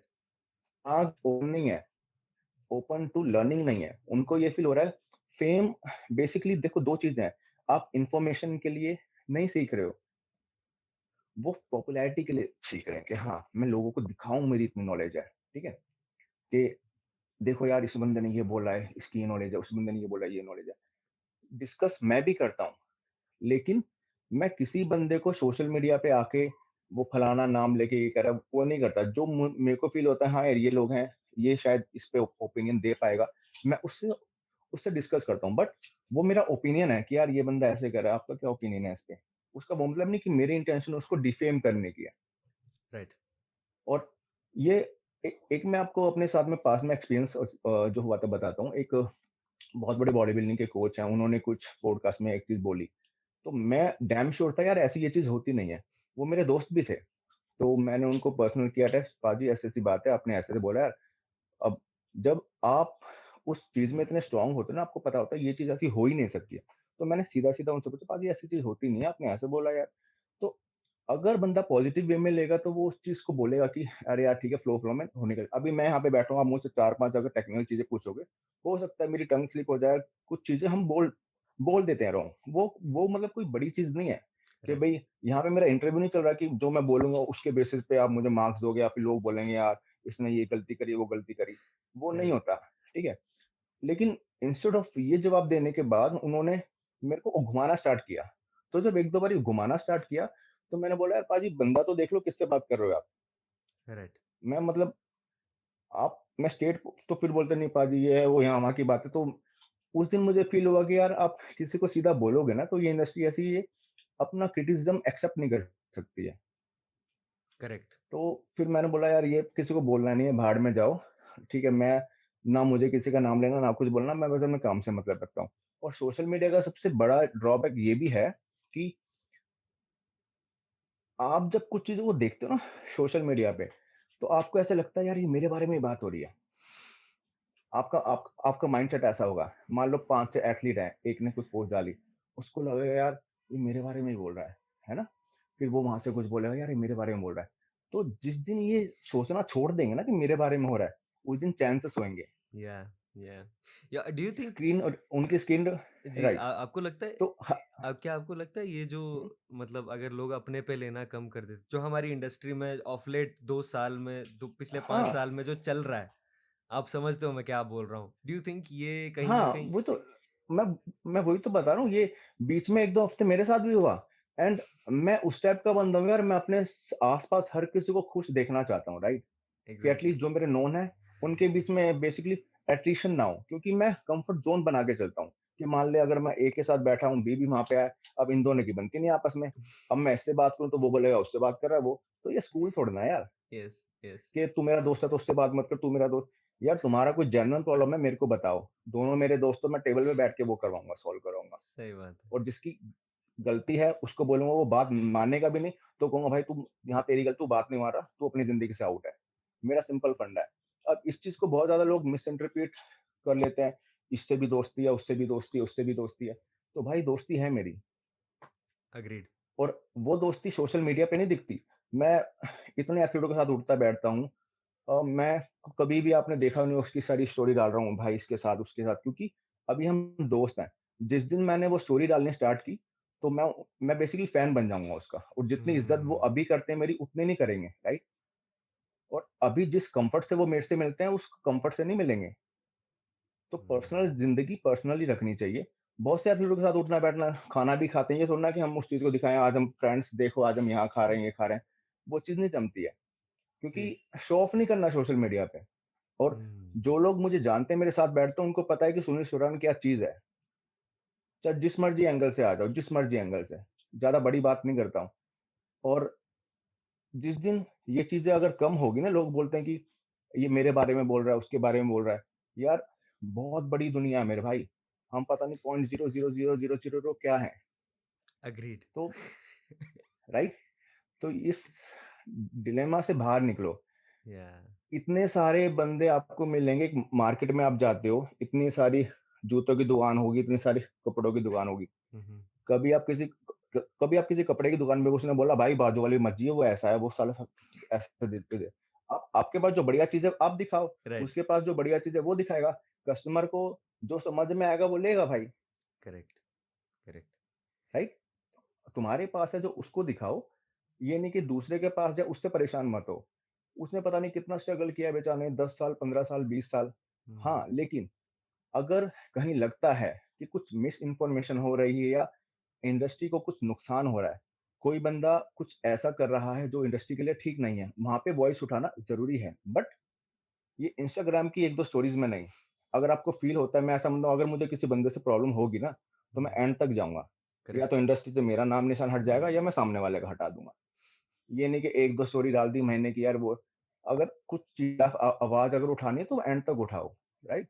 वो एक अच्छा है, उसमें एक उसमें बेसिकली अपने आसपास में लोगों को लेके वो छेड़ो मुहिम, यार हम सब अच्छे उसके लिए काम कर रहे हैं, देखो ये चीज ठीक नहीं हो रही, हमें उसके खिलाफ बोलना चाहिए, या हम्म। हमें इस चीज को थोड़ा सा उस चीज को रोकना चाहिए। तो एक माहौल बना के चलोगे तो वो चीज ठीक भी हो जाएगी। करेक्ट। एक दूसरे के बारे में बोल के उसमें कुछ नहीं, क्योंकि बंदे अगर तुम्हारे साथ में भी बोलेंगे तो कल को तुम दोस्त हो जाने हो। अभी राइट। रिसेंटली जो कंट्रोवर्सीज हुई हैं उसमें क्या हुआ, पहले वो दो बंदे भिड़े, फिर तीसरा आया, चौथा आया, उनकी दोस्ती हो गई, अब बाकी बंदे दुश्मन बन के घूम रहे हैं। इसी का सेंस नहीं बनता ना कुछ। राइट, ये मुझे भी लगता है, मतलब फिर वो एंड में फिर ऐसी बातें आ जाती है सामने कि हाँ एज एन इंडस्ट्री हमारा नाम खराब हो जाता है, right, as as a whole. यार, उसमें क्या होता है, एक स्टेज स्टेप बाय स्टेप आता है and then people start hitting below the belt, तो वहां सीन बहुत गंदा हो जाता है। हम्म। अग्रीड, क्या अग्रीड। चीजें बोलनी चाहिए। अब जो एक इज्जतदार आदमी होगा, अब जैसे मेरे को पता है इज्जत कमाने में कितना टाइम लगता है, तो चाहे मेरी किसी से गहरी दुश्मनी भी हो जाए ना, हम्म। मैं कभी भी कोई ऐसी चीज नहीं उसके बारे में बोलूंगा जिससे मुझे लगा उसकी इज्जत का फलूदा हो रहा है। मेरी अग्रीड। जो अपनी, वो बोलते हैं ना कि आजकल ये बोलते हैं कि everything is fair in love and war, ठीक है, बट ये चीज नहीं होती। जो शूरवीर होते हैं ना, वो बोलते हैं भाई वन टू वन होगी लड़ाई। महाभारत हो चाहे जो भी हो, उसमें सब बोलते थे ना कि जो भी युद्ध होता था उससे पहले रूल्स बनते थे करेक्ट। कि निहत्थे पे कोई नहीं मारेगा, पीठ पीछे कोई नहीं मारेगा। तो ये चीज यहाँ यहाँ काम नहीं आती philosophy everything is fair in love and war. अगर तुम्हारे अंदर जिगरा है तो वन टू वन फाइट करो, बोल के लड़ो। तो राइट। तो ही तो पता चलेगा ना भी कितना क्या है।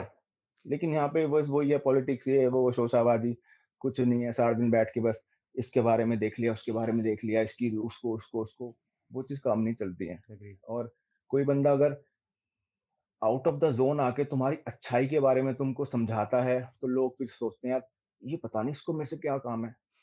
भाई कभी आके बैठोगे ना, पता चलेगा क्या क्या काम है। करेक्ट। तुम्हारी पहुंच से बहुत ऊपर है। नहीं आए, इसीलिए मैं आपकी और आप जैसे लोगों की जो इस सब चीज़ों में भी इसी चीज़ पे फोकस है कि भाई हम वैल्यू कैसे प्रोवाइड करें। हम लोगों की जिंदगियों में कुछ ऐसा कब दें कि हम वो बोलें कि नहीं भाई, अभी एंटरटेनमेंट बहुत हो गई, ये इंडस्ट्री से हमें कुछ सीखना भी है। तो that's why I I really respect the way आप फंक्शन करते हो। हम्म, मैं इसके बाद एक ऐसे पॉइंट पे आना चाह रहा था कि हमारे रिसेंटली हमने बहुत सारे आफ्टर कोविड ऐसी चीज़ें देखी हैं जहाँ पे एक नए लेवल पे डेथ्स हो रही हैं, लोग गुजर रहे हैं, चाहे उनके रीजंस बॉडी बिल्डिंग रिलेटेड हो या नॉर्मल हो। वी हैव इन जनरल हम लोगों ने एक स्पाइक देखी है। और नॉर्मली एथलीट्स भी जिस तरीके से गुजरते थे पहले कोविड से पहले, कोविड के बाद वो चीज़ एक्सपेडाइट हुए। नॉर्मली जैसे लंग रिलेटेड इश्यूज हैं, हार्ट रिलेटेड इश्यूज हैं, इन चीज़ों की वजह से हमने देखा है कि बॉडी बिल्डर्स ज़्यादा सफ़र करने लगे हैं। मैं आपकी ओपिनियन इस पे लेना चाहता था। आपकी जैसे भी एक्सपीरियंस है कि इसमें कितनी सच्चाई है कि ये कोविड के रिलेटेड हो सकती है ये चीज़ें, कि लोगों की शायद इम्यूनिटी कम हो, या हार्ट या लंग किसी तरीके से कोविड ने अटैक किया हो, या इसमें ऐसी कोई चीज़ नहीं है, मे बी कोई तीसरी चीज़ है। आपकी क्या ओपिनियन है इस पे कि जो ये डेथ्स हो रही हैं? देखो, पॉइंट नंबर वन ये है, डेथ पहले भी होती थी, लेकिन अभी सोशल मीडिया इतना एडवांसमेंट में है कि इंफॉर्मेशन बहुत ज्यादा जल्दी फ्लोट होती है, ठीक है, हम्म। Point number one. Yeah. Point number two यहाँ पे ये है कि अ, अभी जो पिछले 10 सालों का ट्रेंड उठा के देखोगे ना, तो चीजों का कंपटीशन लेवल इतना बढ़ चुका है कि लोग यूज की जगह पे अब्यूज पे आ गए हैं, राइट। अग्रीड। अब अब्यूज करने के बाद जो कॉम्प्लिकेशन होंगी, ऐसा तो नहीं है कि अभी 1 हफ्ते या 2 हफ्ते होंगी। वो कॉम्प्लिकेशन बढ़ते बढ़ते आपको जो नेगेटिव इफेक्ट्स हैं वो 6 महीने, साल भर, 2 साल बाद तक, क्योंकि बॉडी की भी अपनी एक कैपेसिटी होती है जहां तक वो चीजों को होल्ड करे, इतना जल्दी छोड़ती नहीं है ना। चाहे वो इम्यूनिटी हो, चाहे वो आपके ऑर्गन की जो रेजुमिनेशन पावर हो, या फिर जो झेलने की उनकी ताकत हो। तो अब्यूज अब इतना हो रहा है, अभी आप देखोगे इस पॉइंट ऑफ व्यू में, आज जो लोग अब्यूज कर रहे हैं उनका लाइफ स्पैन कम होगा। जिसको 70 साल जीना था उसका 65 हो गया होगा, जिसका 65 था उसका 60। तो ये ट्रेंड अभी इंक्रीज होगा, क्योंकि अब्यूज होना 20 साल पहले इतना अब्यूज नहीं होता था, 10 साल पहले इतना अब्यूज नहीं होता था। पिछले 10 साल में नई नई चीजें आ रही है मार्केट में, ये मिक्स वो मिक्स, और बंदे बोलते हैं 1 ml से मेरा क्या होगा, मुझे तो 2 ml चाहिए, राइट। मैंने ऐसे ही बंदे देखे हैं कि अपने आप को इंसान नहीं, अपने आप को गाय समझते हैं कि 3-3 ml।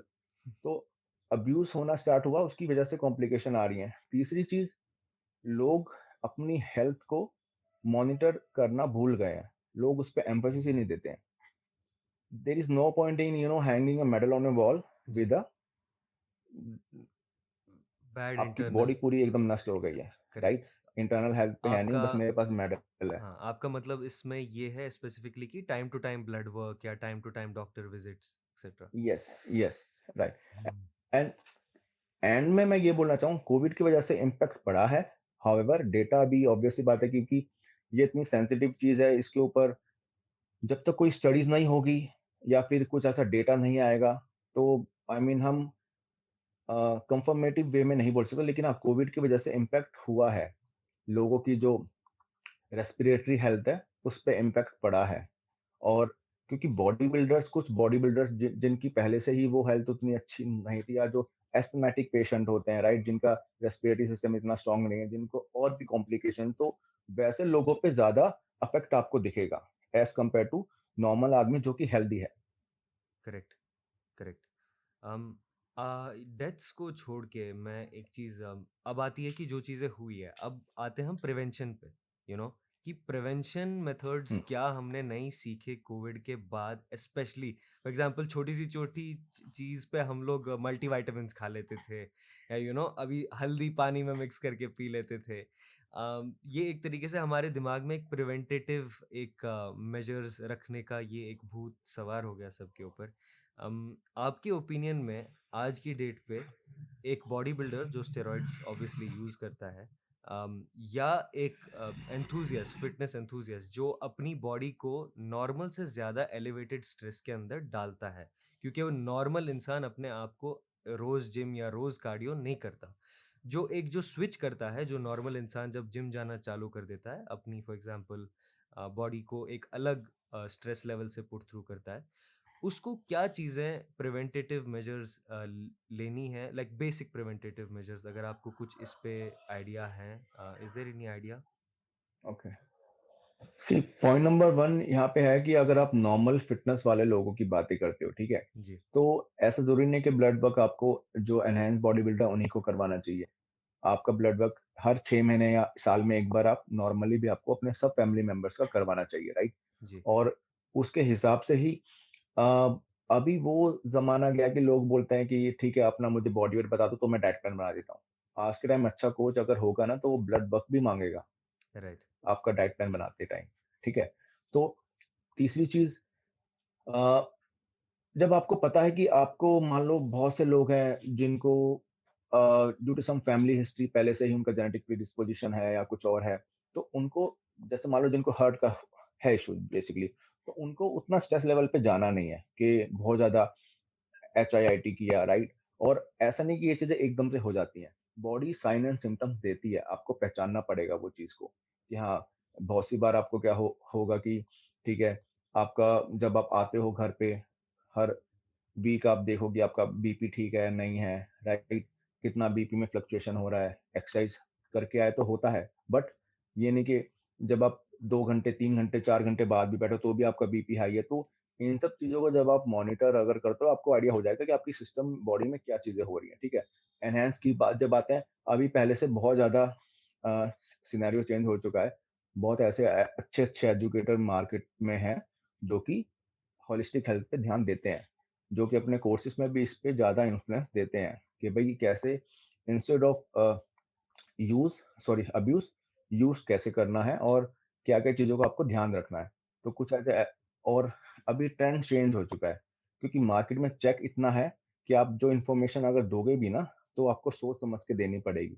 जी। नहीं तो आजकल 2 मिनट लगते हैं कि आपकी ब्रांड वैल्यू खराब हो जाएगा अगर आप अच्छे वे में कंटेंट को नहीं दोगे। तो you have to you have to again prove yourself कि अच्छी नॉलेज आपको देनी है, राइट। और जब कंपटीशन जहाँ पे होता है, वहां पे हमेशा स्टैंडर्ड हाई हो जाता है।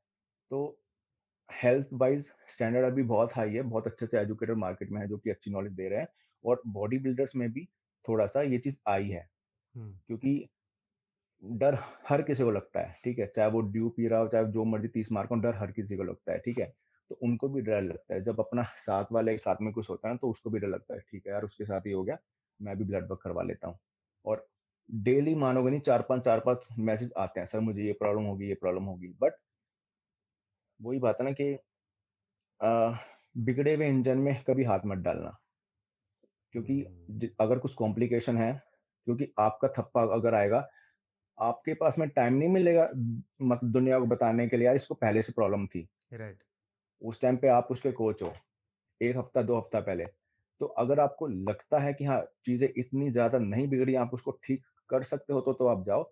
अदरवाइज़ बोलो मामला बहुत खराब है, गो टू अ डॉक्टर या अपने कोच के पास जाओ। उसकी रिस्पॉन्सिबिलिटी मत लो, क्योंकि इट्स टू लेट। ऐसा नहीं कि उनको आप बिल्कुल ही इग्नोर करो, बट उनको आगे का रास्ता बताओ, भैया ये प्रॉब्लम आ रही है, तुम इसके पास जाओ, कार्डियोलॉजिस्ट के पास जाओ या इसके पास जाओ। नहीं तो अदरवाइज आप उसको हेल्प नहीं करोगे, तो यहाँ वहाँ बेचारा भटकेगा, डिप्रेशन में जाएगा, कुछ प्रॉब्लम हो जाएंगी उसको। राइट। तो as a human being help करो, बट अपना स्टैम्प मत लगाओ, क्योंकि ये इंडस्ट्री ऐसी है, जब तक आप अच्छे रिजल्ट दोगे ताली बजाएंगे, आपने एक हल्की सी भूल दी तो वही हाथ आपके यहाँ पे भी आ जाते हैं। Absolutely correct. Really beautifully explain. मुझे बहुत इंटरेस्टिंग लग रहा है पूरा का, जिस तरीके से आप जवाब दे रहे हो, एंड स्पेशली जो आप सिनेरियोज हमें बता रहे हो, एकदम मैं कनेक्ट कर रहा हूँ उन सबसे। आपसे मैं एक टॉपिक पे आप बात करना चाह रहा था। ये रिसेंट जस्ट अभी आप बात कर रहे थे तो मेरे दिमाग में आई ये टॉपिक कि रिसेंटली हमने देखा कि बहुत सारे body builders and even athletes जब किसी इंजरी से गो थ्रू कर रहे हैं, या उनकी मसल किसी तरीके की नहीं दिख रही, या उनको लगता है कि उनको डाइजेस्टिव प्रॉब्लम है, या किडनी में इम्यूनिटी रिलेटेड प्रॉब्लम्स है, in the body, in the endocrine system.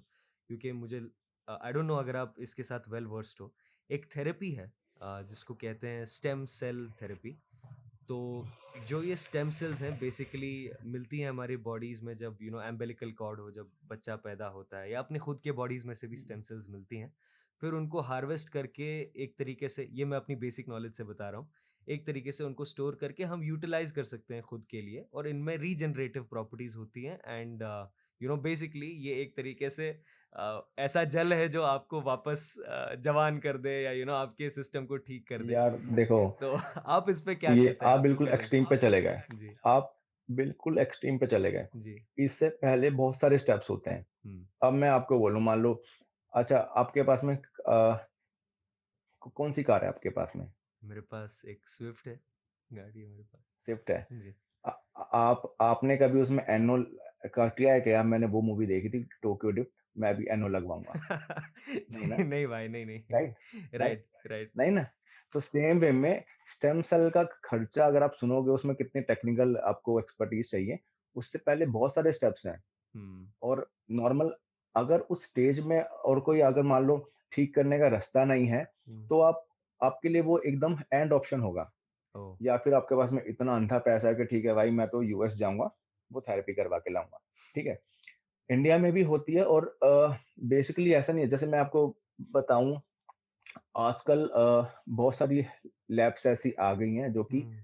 आप उनको दे सकते हो, जब आपका बेबी बॉर्न हुआ तो उसमें से आप दे सकते हो, बट मुझे ये नहीं पता कि कितना ज्यादा उस चीज में एडवांसमेंट हुआ है। बट उससे पहले आपकी रिहैब एक्सरसाइजेज हैं, ठीक है। और बॉडी अपने आप को हील करना बहुत अच्छे ही जानती है। आपका फिजियोथेरेपिस्ट के पास जाते हो, वो आपको एक्सरसाइज, डाइट, रिकवरी के जो भी उनके प्रोटोकॉल होते हैं, उससे ट्रीटमेंट हो आपकी हो जाएगी। देन बहुत सारे ऐसे स्पोर्ट्स में पेप्टाइड भी यूज होते हैं, TB140, BP157, ओ। राइट। ओके। और वो भी एकदम रामबाण की तरह वो काम करते हैं। तो पेप्टाइड्स भी हैं, आपको okay. Joints, specially joint, ligament, tendons की इंजुरी है, तो उस स्टेज में वो भी काम होते हैं।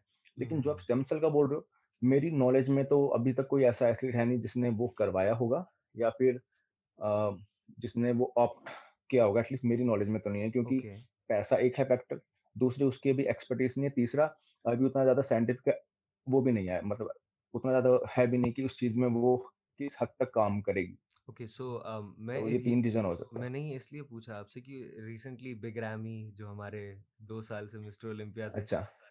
तो आई डोंट नो अगर आपने ये देखा है कि नहीं। एक्चुअली मैं अपनी नॉलेज इसीलिए मैं आपसे ही इसको निखारना चाहता हूँ, क्योंकि मुझे भी कंप्लीट नॉलेज नहीं है इसके बारे में। तो मैं आपसे सुनना चाह रहा था कि उन्होंने अपने बॉडी पे यूज़ किया क्योंकि उनकी मसल्स में कहीं ना कहीं एट्रोफी कहीं हुई थी, और मसल्स बराबर से खुल नहीं रहे थे, एक्सेट्रा एक्सेट्रा। कई एथलीट्स ने अपने किडनी हेल्थ को इम्प्रूव करने के लिए किया, या शोल्डर इंजरीज को, जो उनको इंजरीज हुई हैं उनको रिकवर करने के लिए यूज़ किया है। बहुत सारे लोग के पॉजिटिव रिव्यूज़ आए हैं इसके बारे में, बट राइटली सेड में पैसा इसमें बहुत एक बड़ा फैक्टर होता है कि लाइक इसमें रिसर्च कितनी हुई है, कितनी इसकी पोटेंसी है, मतलब क्या ये उतना रिजल्ट्स देती भी है एक्चुअली, या हिट और मिस। कभी बोलते हैं ना कि राइट, चल भी सकता है, नहीं भी चल सकता है।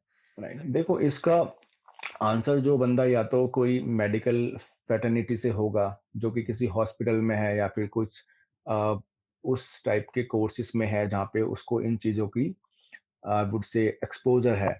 क्योंकि मेरी नॉलेज के हिसाब से तो इंडिया में कोई भी ऐसा एथलीट नहीं होगा जिसने ये चीज़ ली है, और अगर ली भी होगी तो उसने ओपनली आके या आके बोला नहीं होगा, राइट?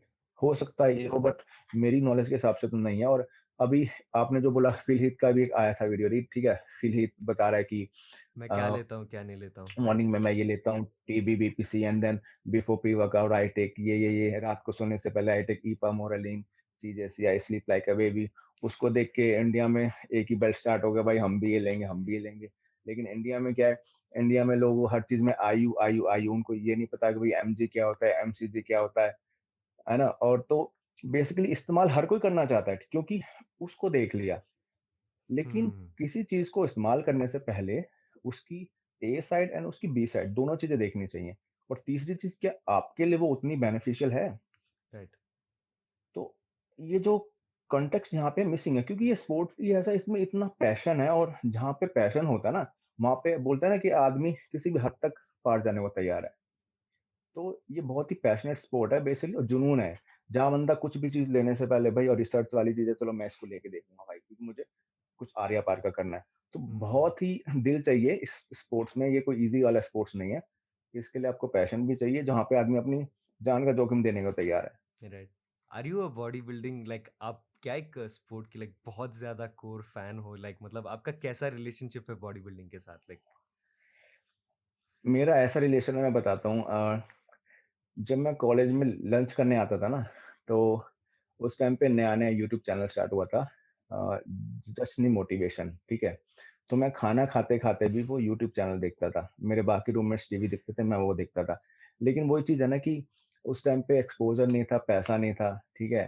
तो बॉडी बिल्डिंग कर नहीं पाए। लेकिन अ, मेरा बेस्ट फ्रेंड है, उसके साथ मेरी बात होती है, मैं कहता यार बॉडी बिल्डर बनना था यार, ये वो। फैमिली-वैमिली में लग गए, जॉब-वॉब में लग गए, और अभी देखो बनने को अभी सकते हैं, वो कोई बात नहीं, बट अभी बॉडी बिल्डिंग के लिए बहुत सारी चीज़ें छोड़नी पड़ेंगी। क्योंकि एक बॉडी बिल्डिंग के लिए आपको बहुत सारे चीज़ों को छोड़ना पड़ेगा, राइट? और मेरे लिए अगर मैं वो चीज़ें देखूँ, तो मैं उस हद तक जाने के लिए हूँ नहीं तैयार कि इस चीज़ के लिए मैं उन सारी चीज़ों को कॉम्प्रोमाइज़ कर दूँ।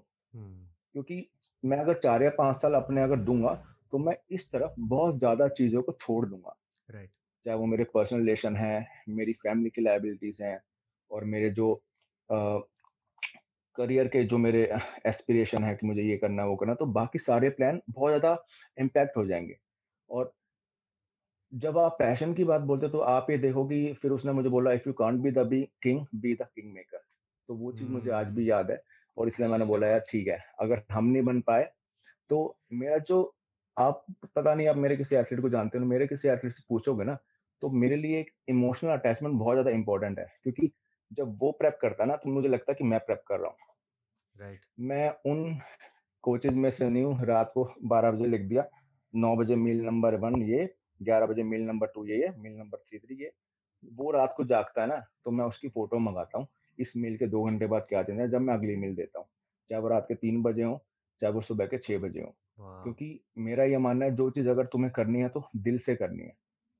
राइट। और जब तक आपको पता ही नहीं कि उस मील से उसका क्या इम्पैक्ट हुआ है, क्योंकि जब आप लास्ट के 2 दिन में होते हो ना, तो हर घंटे में बॉडी चेंज होती है। करेक्ट।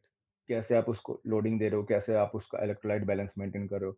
तो वो गया सिस्टम कि ठीक है, ये चीज़ें होनी है। बॉडी के हिसाब से, उसके मसल मास के हिसाब से, उसका जो स्ट्रेस लेवल है, कितना कॉर्टिसोल लेवल है, हम्म। उस हिसाब से उसकी ब्लोटिंग हो रही है, पानी कितना है, कितना कितनी ड्राइनेस आ रही है, कितना उसका मसल के अकॉर्डिंग ग्लाइकोजन लोड उसका चेंज हो रहा है, क्या हो रहा है। तो बहुत सारी चीजें देखने को तो कुछ नहीं है पेपर पे, लेकिन अगर देखा जाए तो बहुत ज्यादा साइंस है इसके अंदर। वो आपके अग्रीड। ऊपर है कितना डीपली आप जाते हो। एब्सोल्युटली, आपने जो ये एक बात बोली ना, if you can't be the king be a king maker, और आपने अपने एथलीट का एग्जांपल दिया, आई फील कहीं ना कहीं आप अपना जो एक ख्वाब था कि या है, हो भी सकता है, क्या पता कि आप बॉडी बिल्डर बनो, you are living that through them, मतलब अब उसको उनके थ्रू जी रहे हो।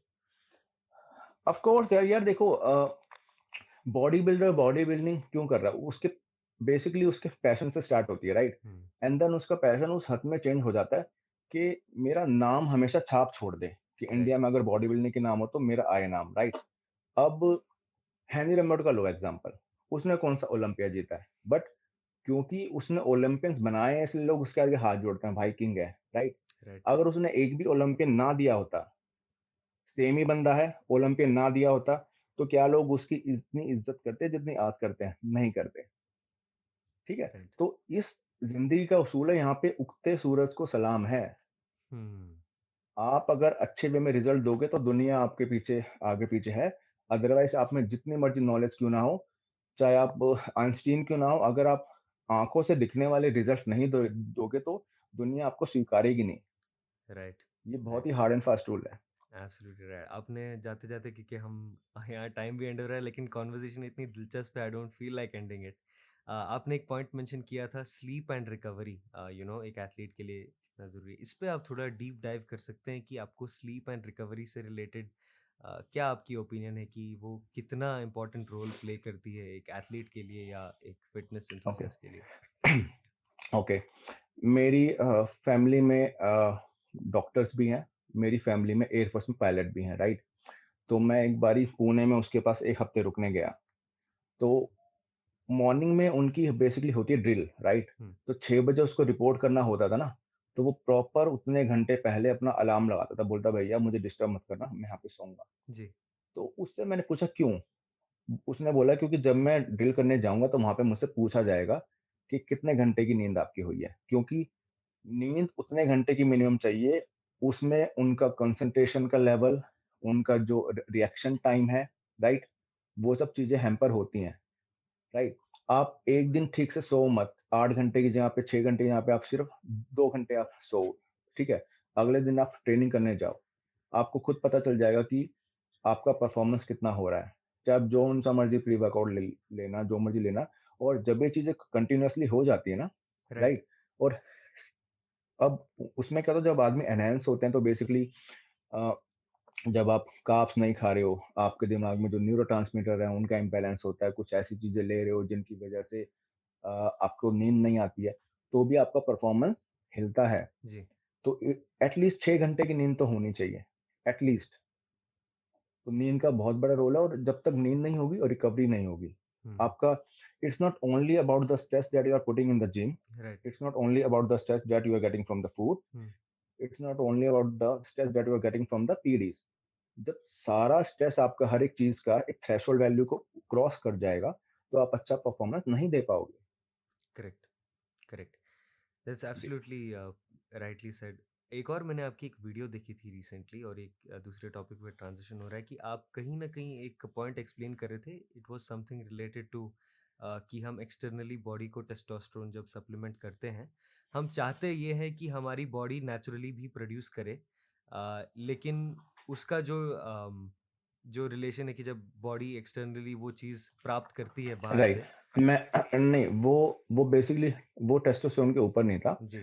वो बेसिकली आपका एलएच के ऊपर था। ओके। क्योंकि अ, अब मेरे पास में ये स्टूडेंट्स के इनकी मेंटालिटी क्या होती है कि, और मैं उनको इस चीज के लिए मना भी करता हूँ, जब भी आप अपना कोच चेंज करते हो या अपना मेंटर चेंज करते हो, तो जो पीछे वाला कोच के साथ में था ना, चाहे आपका अच्छा रिलेशन था बुरा रिलेशन था, उसके साथ में वहीं गांठ मांग के छोड़ के आओ, राइट। आपने अपना हम्म। मेंटर चेंज किया है, ठीक है। अगर मैं हाई स्कूल से अपना 10th करके मैं अपना 12th में जा रहा हूँ, तो मैं वहां पे नई चीजें सीखने की कोशिश करूंगा।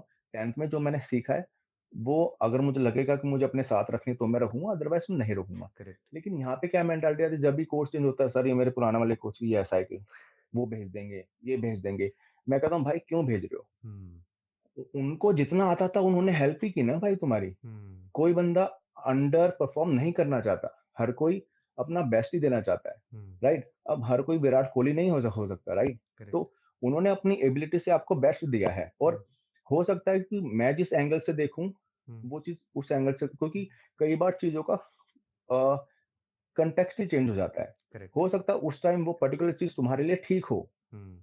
क्योंकि आगे पीछे का मुझे कुछ पता नहीं, तो आई I मीन वो काफी गलत अप्रोच होती है। तो मेरे पास ऐसा आया था, तो वहां पे मुझे फील हुआ कि LH was given too much, right? Okay. जिसकी वजह से उसकी जो सेंसिटिविटी है टुवर्ड्स योर टेस्टोस्टेरोन प्रोडक्शन वहां पे हैम्पर हो सकती है ओके। कि, तो उस पॉइंट ऑफ व्यू के लिए मैंने वो वीडियो वो बनाई थी कि हमको स्टार्ट करना है, बट राइट। पूरा इतना ज्यादा आर्टिफिशियल नहीं देना है जहाँ पे जो हमारा एम है उससे बहुत ज्यादा डिविएट हो जाए हम, करेक्ट।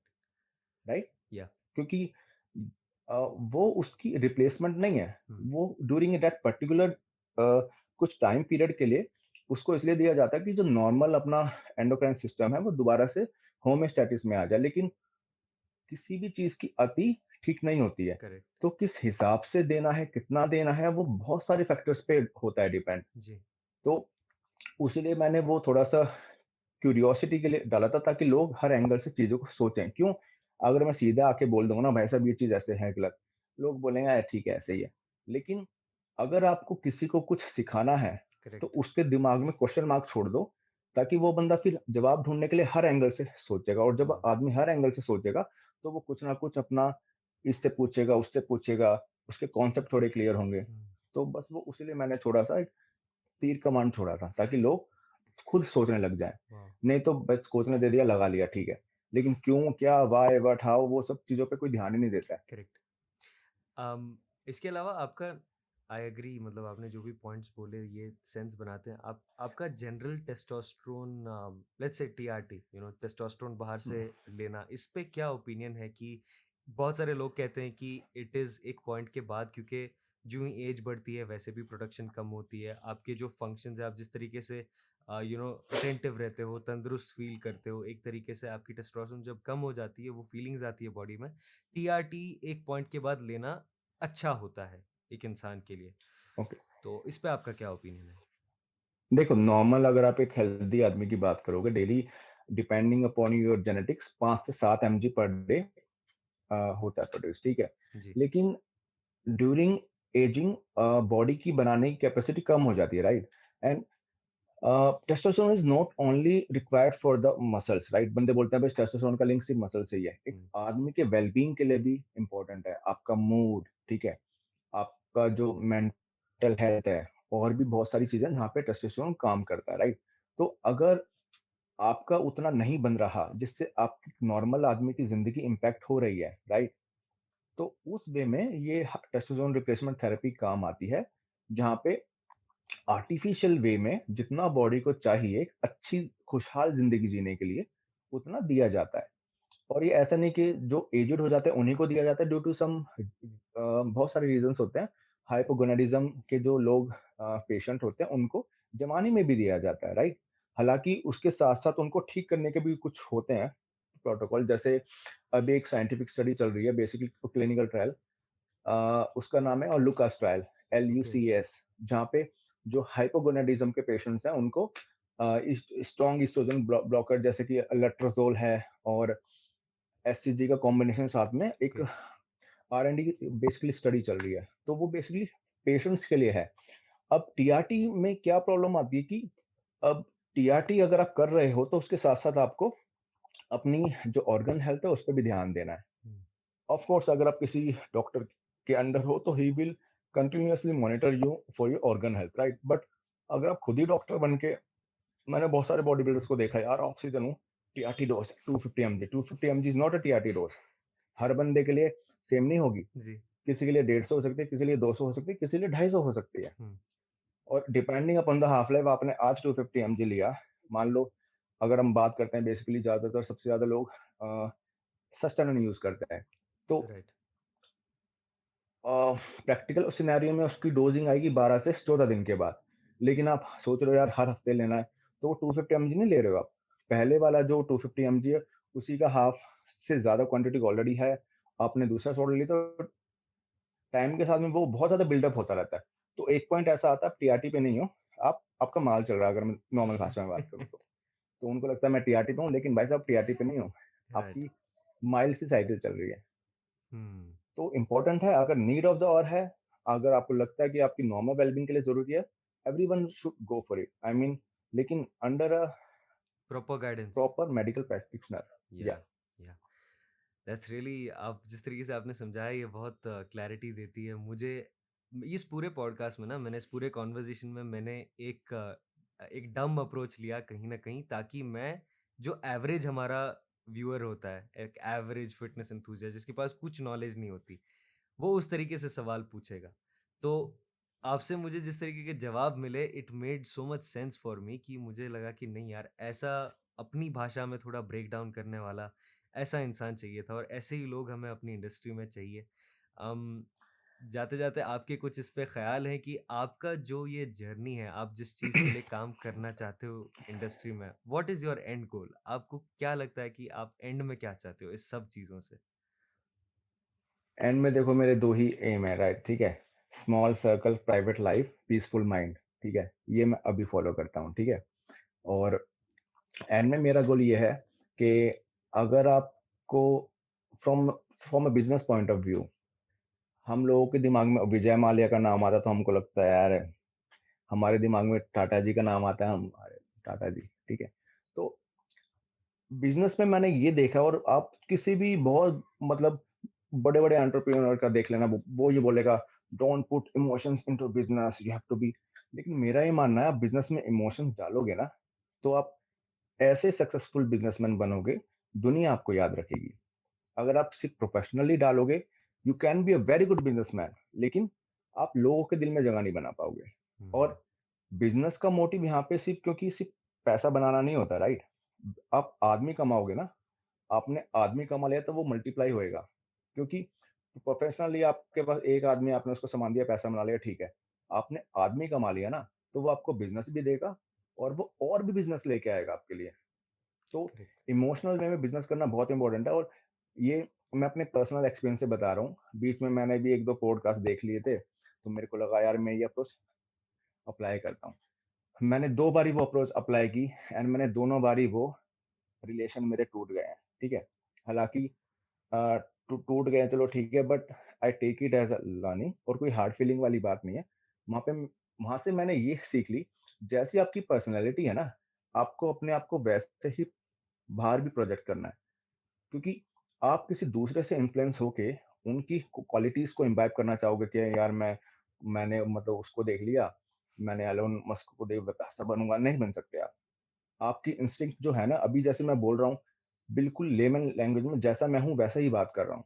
मैं यहाँ पे अगर आता ओ या को 3-4 इसमें साइंटिफिक टर्म बोल देता, ये डेरिवेटिव, वो डेरिवेटिव, तो अब बंदे बोलते हैं यार क्या बंदा है यार, लेकिन नहीं, वो एम ही नहीं है ना हमारी ऑडियंस। क्योंकि मैं जो मैसेज देना चाहता हूँ वो जब ही जाएगा ना जब उन चीज़ों के दिमाग में आएगी। इम्प्रेशन बनाना और समझाना, दोनों बेसिकली अलग-अलग चीज़ है, राइट? Right, correct, correct. तो बस फिर एंड में यही चीज़ है कि यार एटलीस्ट जब जाएँ, तो लोग अगर याद करें तो बोले हाँ यार, बंदा ठीक था, कुछ चेंज लेके आया था, या फिर चेंज लाने की थोड़ी-सी कोशिश उसने की थी। अच्छे में याद करें, ऐसे नहीं कि मेरा नाम सुनते लोगों के दिमाग में फ्रॉड आदमी है वो वाली फीलिंग ना आए, जी। इज़्ज़त आए बस। भाई ये छोटी-सी इंटेंशन है, और कोई इंटेंशन नहीं है। मैन, मैंने आपको आज इनवाइट किया है इस कॉन्वर्सेशन के लिए, आज एज एन एजुकेटर आपकी हैसियत से, एंड आई फील कि आपने हर एस्पेक्ट में मुझे, हर सेगमेंट में आपने वैल्यू दी है। सो आई फील कि मैं इन कॉन्वर्सेशंस जो भी मैं करता हूँ, मैं इससे कुछ सीखना चाहता हूँ और सिखाना चाहता हूँ लोगों को कि मैंने क्या सीखा अपने पॉइंट ऑफ व्यू से। आपने इस हर चीज़ के साथ जस्टिस की, मोर देन जस्टिस की, और मैं इस कॉन्वर्सेशन से खुश निकल रहा हूँ कि मैंने कुछ आज सीखा। आपको कैसी लगी ये कॉन्वर्सेशन आज की? मुझे अच्छी लगी यार, ऐसी मेरी रोज़ होती रहती है कन्वर्सेशन, लेकिन वो है कि फ़ोन कॉल पे हो जाती हैं, आज आप रिकॉर्ड कर रहे हो तो अच्छी बात है। जी। और बेसिकली होता क्या है ना कि अ आप खुद इस चीज़ को देखोगे कि लोग है ना, जब तक हम किसी बंदे से पर्सनली मिलते नहीं ना, हुँ, तो हुँ। हमको उस वो कितना गहरा आदमी है उसका हमको बेसिकली वो नहीं चलता, पता नहीं चलता, राइट? राइट। वो कौन सी मूवी है अमिताभ की, है ना मूवी जिसमें अमिताभ बोलता है फोन भी बहुत ही अलग चीज है, आदमी बोलता कुछ है सामने वाला सुनता कुछ है, राइट? वाह। तो वैसे ही सोशल मीडिया का जो डिलेमा है ना, इसमें क्या होगा, आप जिस एंगल से देखोगे ना आपको चीजें वैसे ही दिखेंगी। या आप अगर ग्लास को आधा खाली देखोगे आपको खाली दिखेगा, आप उसको भरा देखोगे आपको भरा दिखेगा। तो सोशल मीडिया से किसी आदमी के बारे में प्रोजेक्शन लेना, चाहे उसकी नॉलेज के बारे में हो, चाहे उसके कैरेक्टर के बारे में हो, चाहे उसकी पर्सनैलिटी के बारे में हो, तो वो जजमेंट नहीं बनानी चाहिए। अगर आपको नॉलेज लेनी है, मान लो आपको आइडिया लगाना है कि ठीक है I should higher a coach, appointment low, 15 minute phone पे बात करो, ठीक है? कुछ पॉइंटर्स अपने बनाओ कि हाँ, ये चीज़ मुझे उससे पूछनी है, ठीक है? तो जब आपको आंसर मिलेंगे ना, तो खुद आपको पता चल जाएगा कि हाँ, ये बंदा मेरे लिए ठीक है या नहीं है।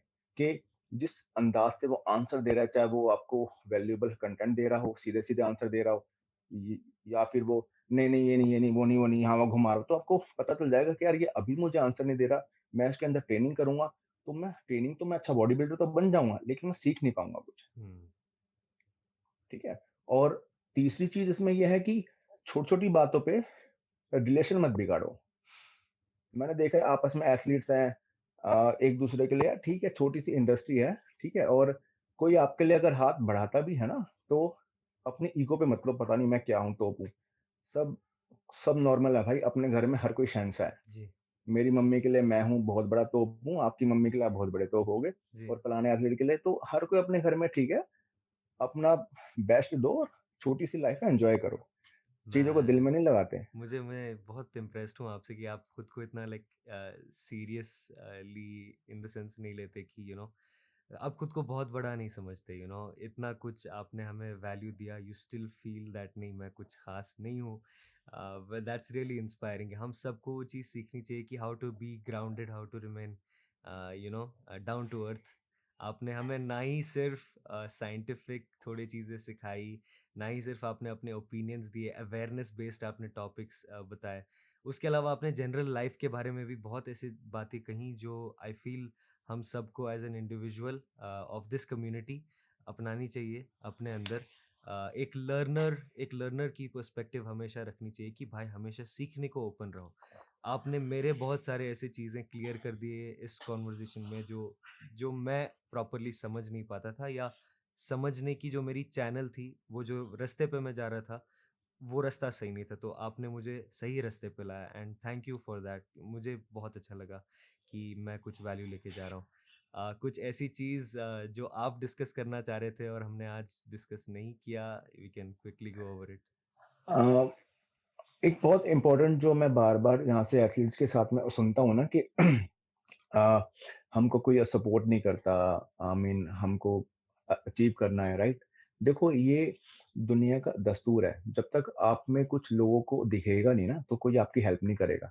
अगर मैं छोटा-सा एग्ज़ाम्पल दूँ कि बाहर अगर मैं मार्केट में जाता हूँ, कोई जूस वाला अगर जूस भी बेच रहा है, तो वो भी बेचारा 8 घंटे की मेहनत कर रहा है, राइट? तो डोंट एक्सपेक्ट कि लोग आपकी हेल्प करेंगे, आपको अपनी हेल्प खुद करनी है, ठीक है? सोशल मीडिया इतना बड़ा चैनल है, जिससे आप लाखों रुपए कमा सकते हो, ठीक है? बट शॉर्ट टर्म गोल्स मत देखो, works on your skill set, ठीक है? बॉडी आपको दी है भगवान ने, बहुत अच्छी बात है। उस बॉडी के साथ-साथ आप अपनी नॉलेज को भी अपग्रेड करो and start delivering the results, चाहे वो सोशल मीडिया के थ्रू हो या आपके जिम के अंदर, क्योंकि वो ज़माने जा चुके हैं जब आदमी आँखों से नॉलेज को जज कर देता है, यार इसकी एप्स पे इससे ट्रेनिंग लूँगा, वो ज़माने गए। जब आप 1-2 पीटी सेशन में किस वे में उनको असेसमेंट करोगे, वहीं पे पता चल जाएगा कि हाँ यार, इसमें नॉलेज है, नहीं है। दूसरी चीज़, इतनी सारी ब्रांड है, लेकिन मैक्सिमम एथलीट्स क्या गलती करते हैं, वो इस चीज़ में प्रोफेशनलिज़्म खो देते हैं। और मैंने खुद इतने एथलीटों को खुद अपने यार दोस्तों की ब्रांड दिलवाई हैं, लेकिन मुझे सुनने को मिलता है, यार वो मैसेज का रिप्लाई नहीं देता, यार वो फ़ोन का रिप्लाई नहीं कर रहा, यार वो पोस्ट नहीं डाल रहा, ये नहीं कर रहा। अगर आपको किसी ने ज़िम्मेदारी दी है, तो एटलीस्ट जितना वो एक्सपेक्ट कर रहे हैं उतना तो दो। अगर आपसे हो भी नहीं रहा ना, तो उनको बोलो यार मैं अपना 100% ट्राई कर रहा हूँ, इतना हो नहीं रहा। We have to find out ways जहाँ से मेरी खुद की रीच बढ़े, या मेरा खुद का एक्सपोज़र अच्छा हो। तो कंपनीज़ के पास में मार्केटिंग स्ट्रैटेजीज़ होती हैं, वो आपके इंस्टाग्राम प्रोफाइल में भी हेल्प करेंगी, आपकी ब्रांडिंग में भी हेल्प करेंगे, राइट? तो वो बोलते हैं एथलीट, यार आज तो मैं बीमार हूँ, नहीं कर पाऊँगा। आप अगर ऑफ़िस में जाओगे, ठीक है?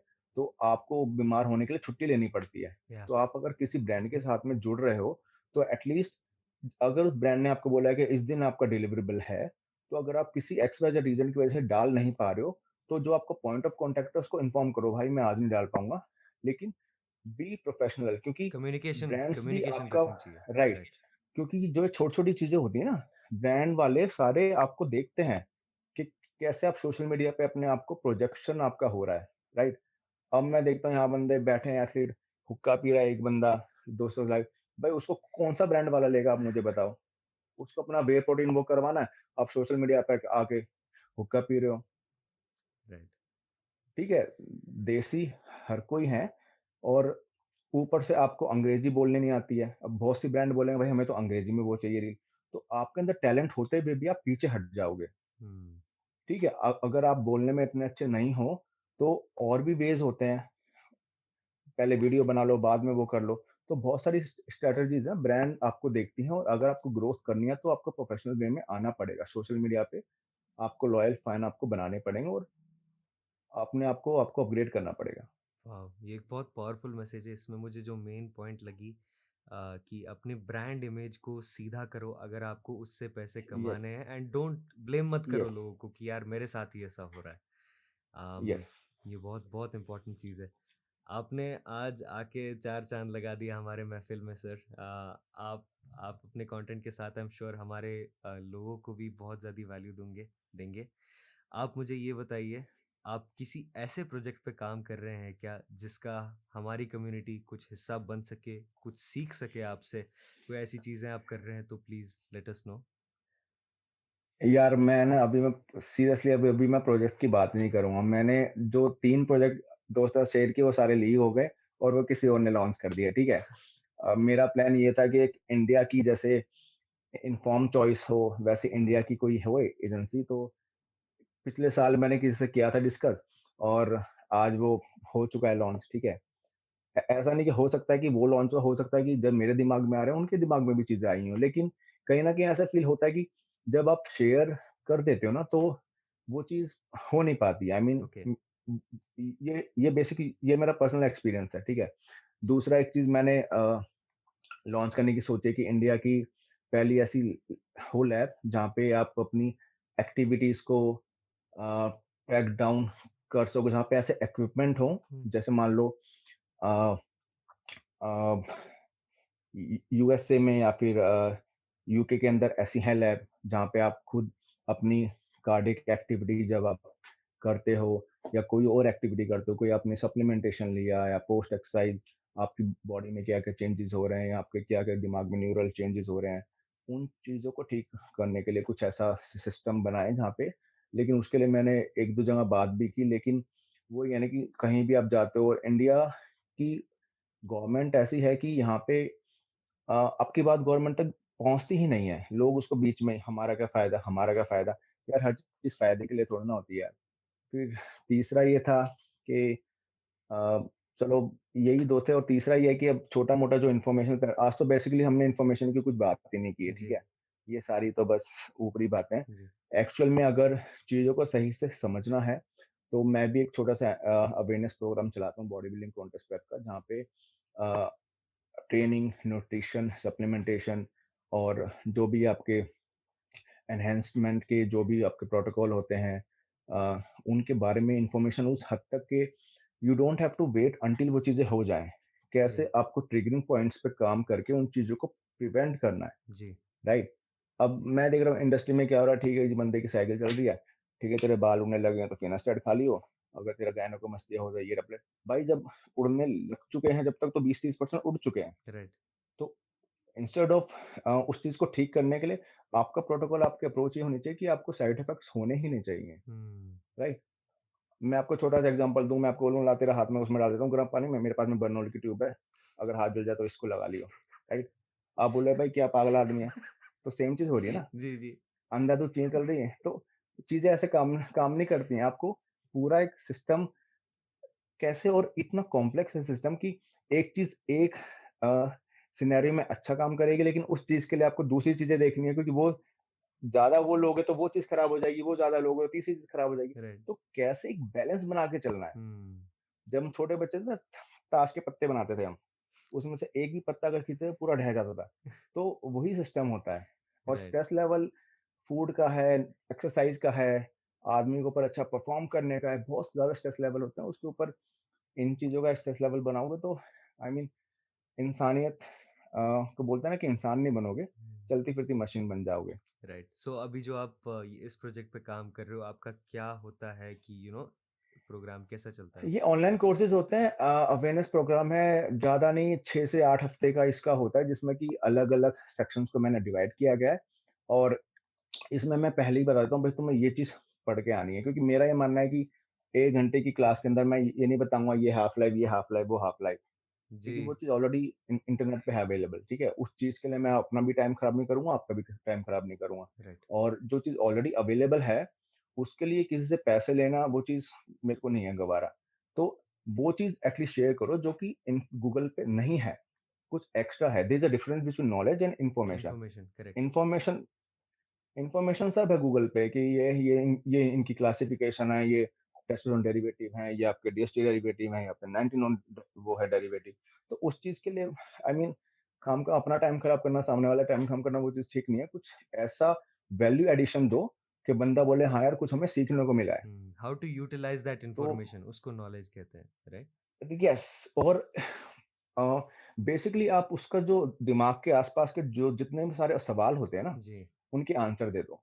जब वो बोलते हैं ना, जब आदमी मेडिटेशन करने जाता है तो उसका एकदम ओपन हो जाता है दिमाग, तो वैसे ही आप इतनी नॉलेज दे दो कि बंदे का दिमाग ओपन हो जाए। फिर वो कैसे इस्तेमाल करेगा जब उसको सारी चीजों का रास्ता पता है, आपको अपने घर से मार्केट जाने के सारे रास्ते पता है। अब आपके ऊपर है कि हाँ इस टाइम पे मेरे लिए क्या ठीक है। मैं आपको बोलूँ नहीं तुझे इसी रास्ते से जाना है, वो अप्रोच गलत है। वाओ।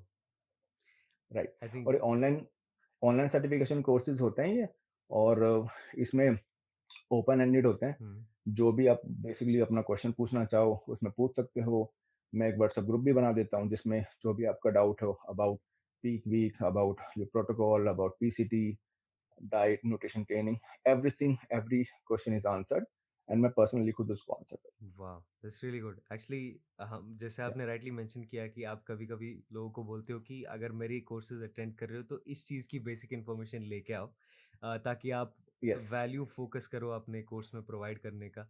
उसी तरह हमारे इस कॉन्वर्जेशन का भी, जब हम पहली बार किसी को पॉडकास्ट पे लाते हैं, हम कोशिश करते हैं कि हम ज़्यादा एक टेक्निकल जोन में ना जाएं, और उस इंसान को बेहतर समझने के लिए, उसकी थॉट प्रोसेस को बेहतर समझने के लिए, वो कहाँ से आया है, वो कहाँ जा रहा है, इस इन चीज़ों पे हम कॉन्वर्जेशंस बनाएं, या उसके प्रेसिंग अभी दिमाग में किसी प्रॉब्लम्स से रिलेटेड क्या सोल्यूशन है या क्या सोचता है उसके बारे में। सो आई फील उस लिहाज से हमने आपके साथ काफ़ी ऐसी कॉन्वर्सेशन की है कि एक मुझे लगता है कि आपका एक रफ वो ढांचा लोगों के सामने आया कि आप कौन हो, आप कैसे हो, आप काम क्या करते हो और आपके गोल्स क्या हैं। एंड डेफिनेटली आगे जाने वाले पॉडकास्ट में जब हम आपको वापस, होपफुली अगर आप आए हमारे साथ टाइम दें, तो हम टेक्निकल टॉपिक्स पे, ज़्यादा स्पेसिफिक किसी टॉपिक पे ज़्यादा देर के लिए बात कर सकें। तो ऑल इन ऑल मुझे लगता है कि मैंने काफ़ी वैल्यू ली यहाँ से, and I thank you so much for giving your time आज हमारे साथ। Is there anything you would like to say about this conversation या हमारे viewers को? No I mean recently I mean हमारी बातचीत हुई and it was a very quick call. और आई मीन प्रॉब्लम ये आती है कि मास तक इंफॉर्मेशन पहुंचना, वो बेसिकली बहुत ज्यादा कम्युनिकेशन गैप हो जाता है, राइट? तो अ, ज्यादातर जो सोशल मीडिया पे मैं देखता हूँ, पीपल फोकस अलॉट ऑन जो कि कंट्रोवर्सीज अपनी मार्केट में चल रहे हैं, या फिर लोगों को थोड़ा सा मसाला मिल रहा है। But your concept is unique in terms of कि जिस टाइप से आप पिचिंग करते हो अपने सवालों को, जो आपका फ्लो है, दैट इज हाईली अप्रिशिएबल। और I've seen one of your podcast with one IBB Pro, right? तो काफी अच्छा प्लेटफॉर्म है यूथ के लिए भी, just to know a person better कि उसकी क्या अप्रोच है ट्रेनिंग को लेके, डाइट को लेके, न्यूट्रिशन को लेके। ठीक है, क्योंकि at the end of the लोग बहुत ज्यादा जजमेंटल हो जाते हैं। और just keep up the good work, और होपफुली अगला अगर चांस बना, अगला पॉडकास्ट जो अपना होगा वो that would be more into the technical conversation right. जहाँ पे चीज़ों को ठीक किया कैसे किया जाए, क्या अप्रोच होनी चाहिए, ताकि कुछ अगर बंदा उसको सुने तो उसको थोड़ा-सा आउटपुट भी मिले। जी। तो उस तरफ भी बात करनी चाहिए और आई नो अभी तो बहुत सारे लोग ऐसे इंडस्ट्री में होंगे जिनके साथ आपकी बातचीत होगी और बहुत अच्छा-अच्छा कंटेंट आने वाला है। So just keep on the good work and my best wishes to you. Thank you so much sir. जो भी हमारे व्यूअर्स देख रहे हैं इसको इस वक्त या सुन रहे हैं एप्पल पॉडकास्ट या स्पॉटिफाई पे, आई अर्ज यू कि आप एक बार जाके इनके प्रोफाइल चेक करें। अगर आप इनसे कुछ नॉलेज हासिल करना चाहिए या जो भी ये इस वक्त ऑफर कर रहे हैं हमारे ऑडियंसेस को, अब जाके उसको एक बार देखिए, समझिए, क्योंकि मैं समझता हूँ मेरी पर्सनल ओपिनियन में कि ऐसे लोग हमारे इंडस्ट्री में वैल्यू बहुत ज़्यादा बढ़ाते हैं और इन लोगों का सामने आना हमारे लिए बहुत ज़रूरी है ताकि हम एक और एजुकेटेड ऑडियंस बन जाए। And until next time, take care, bye bye, शब बखैर।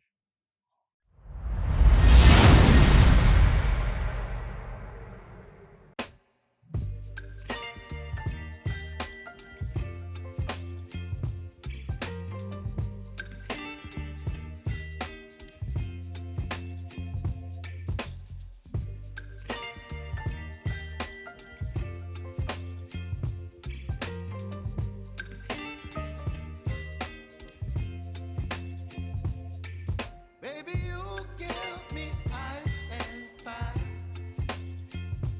You're giving me wind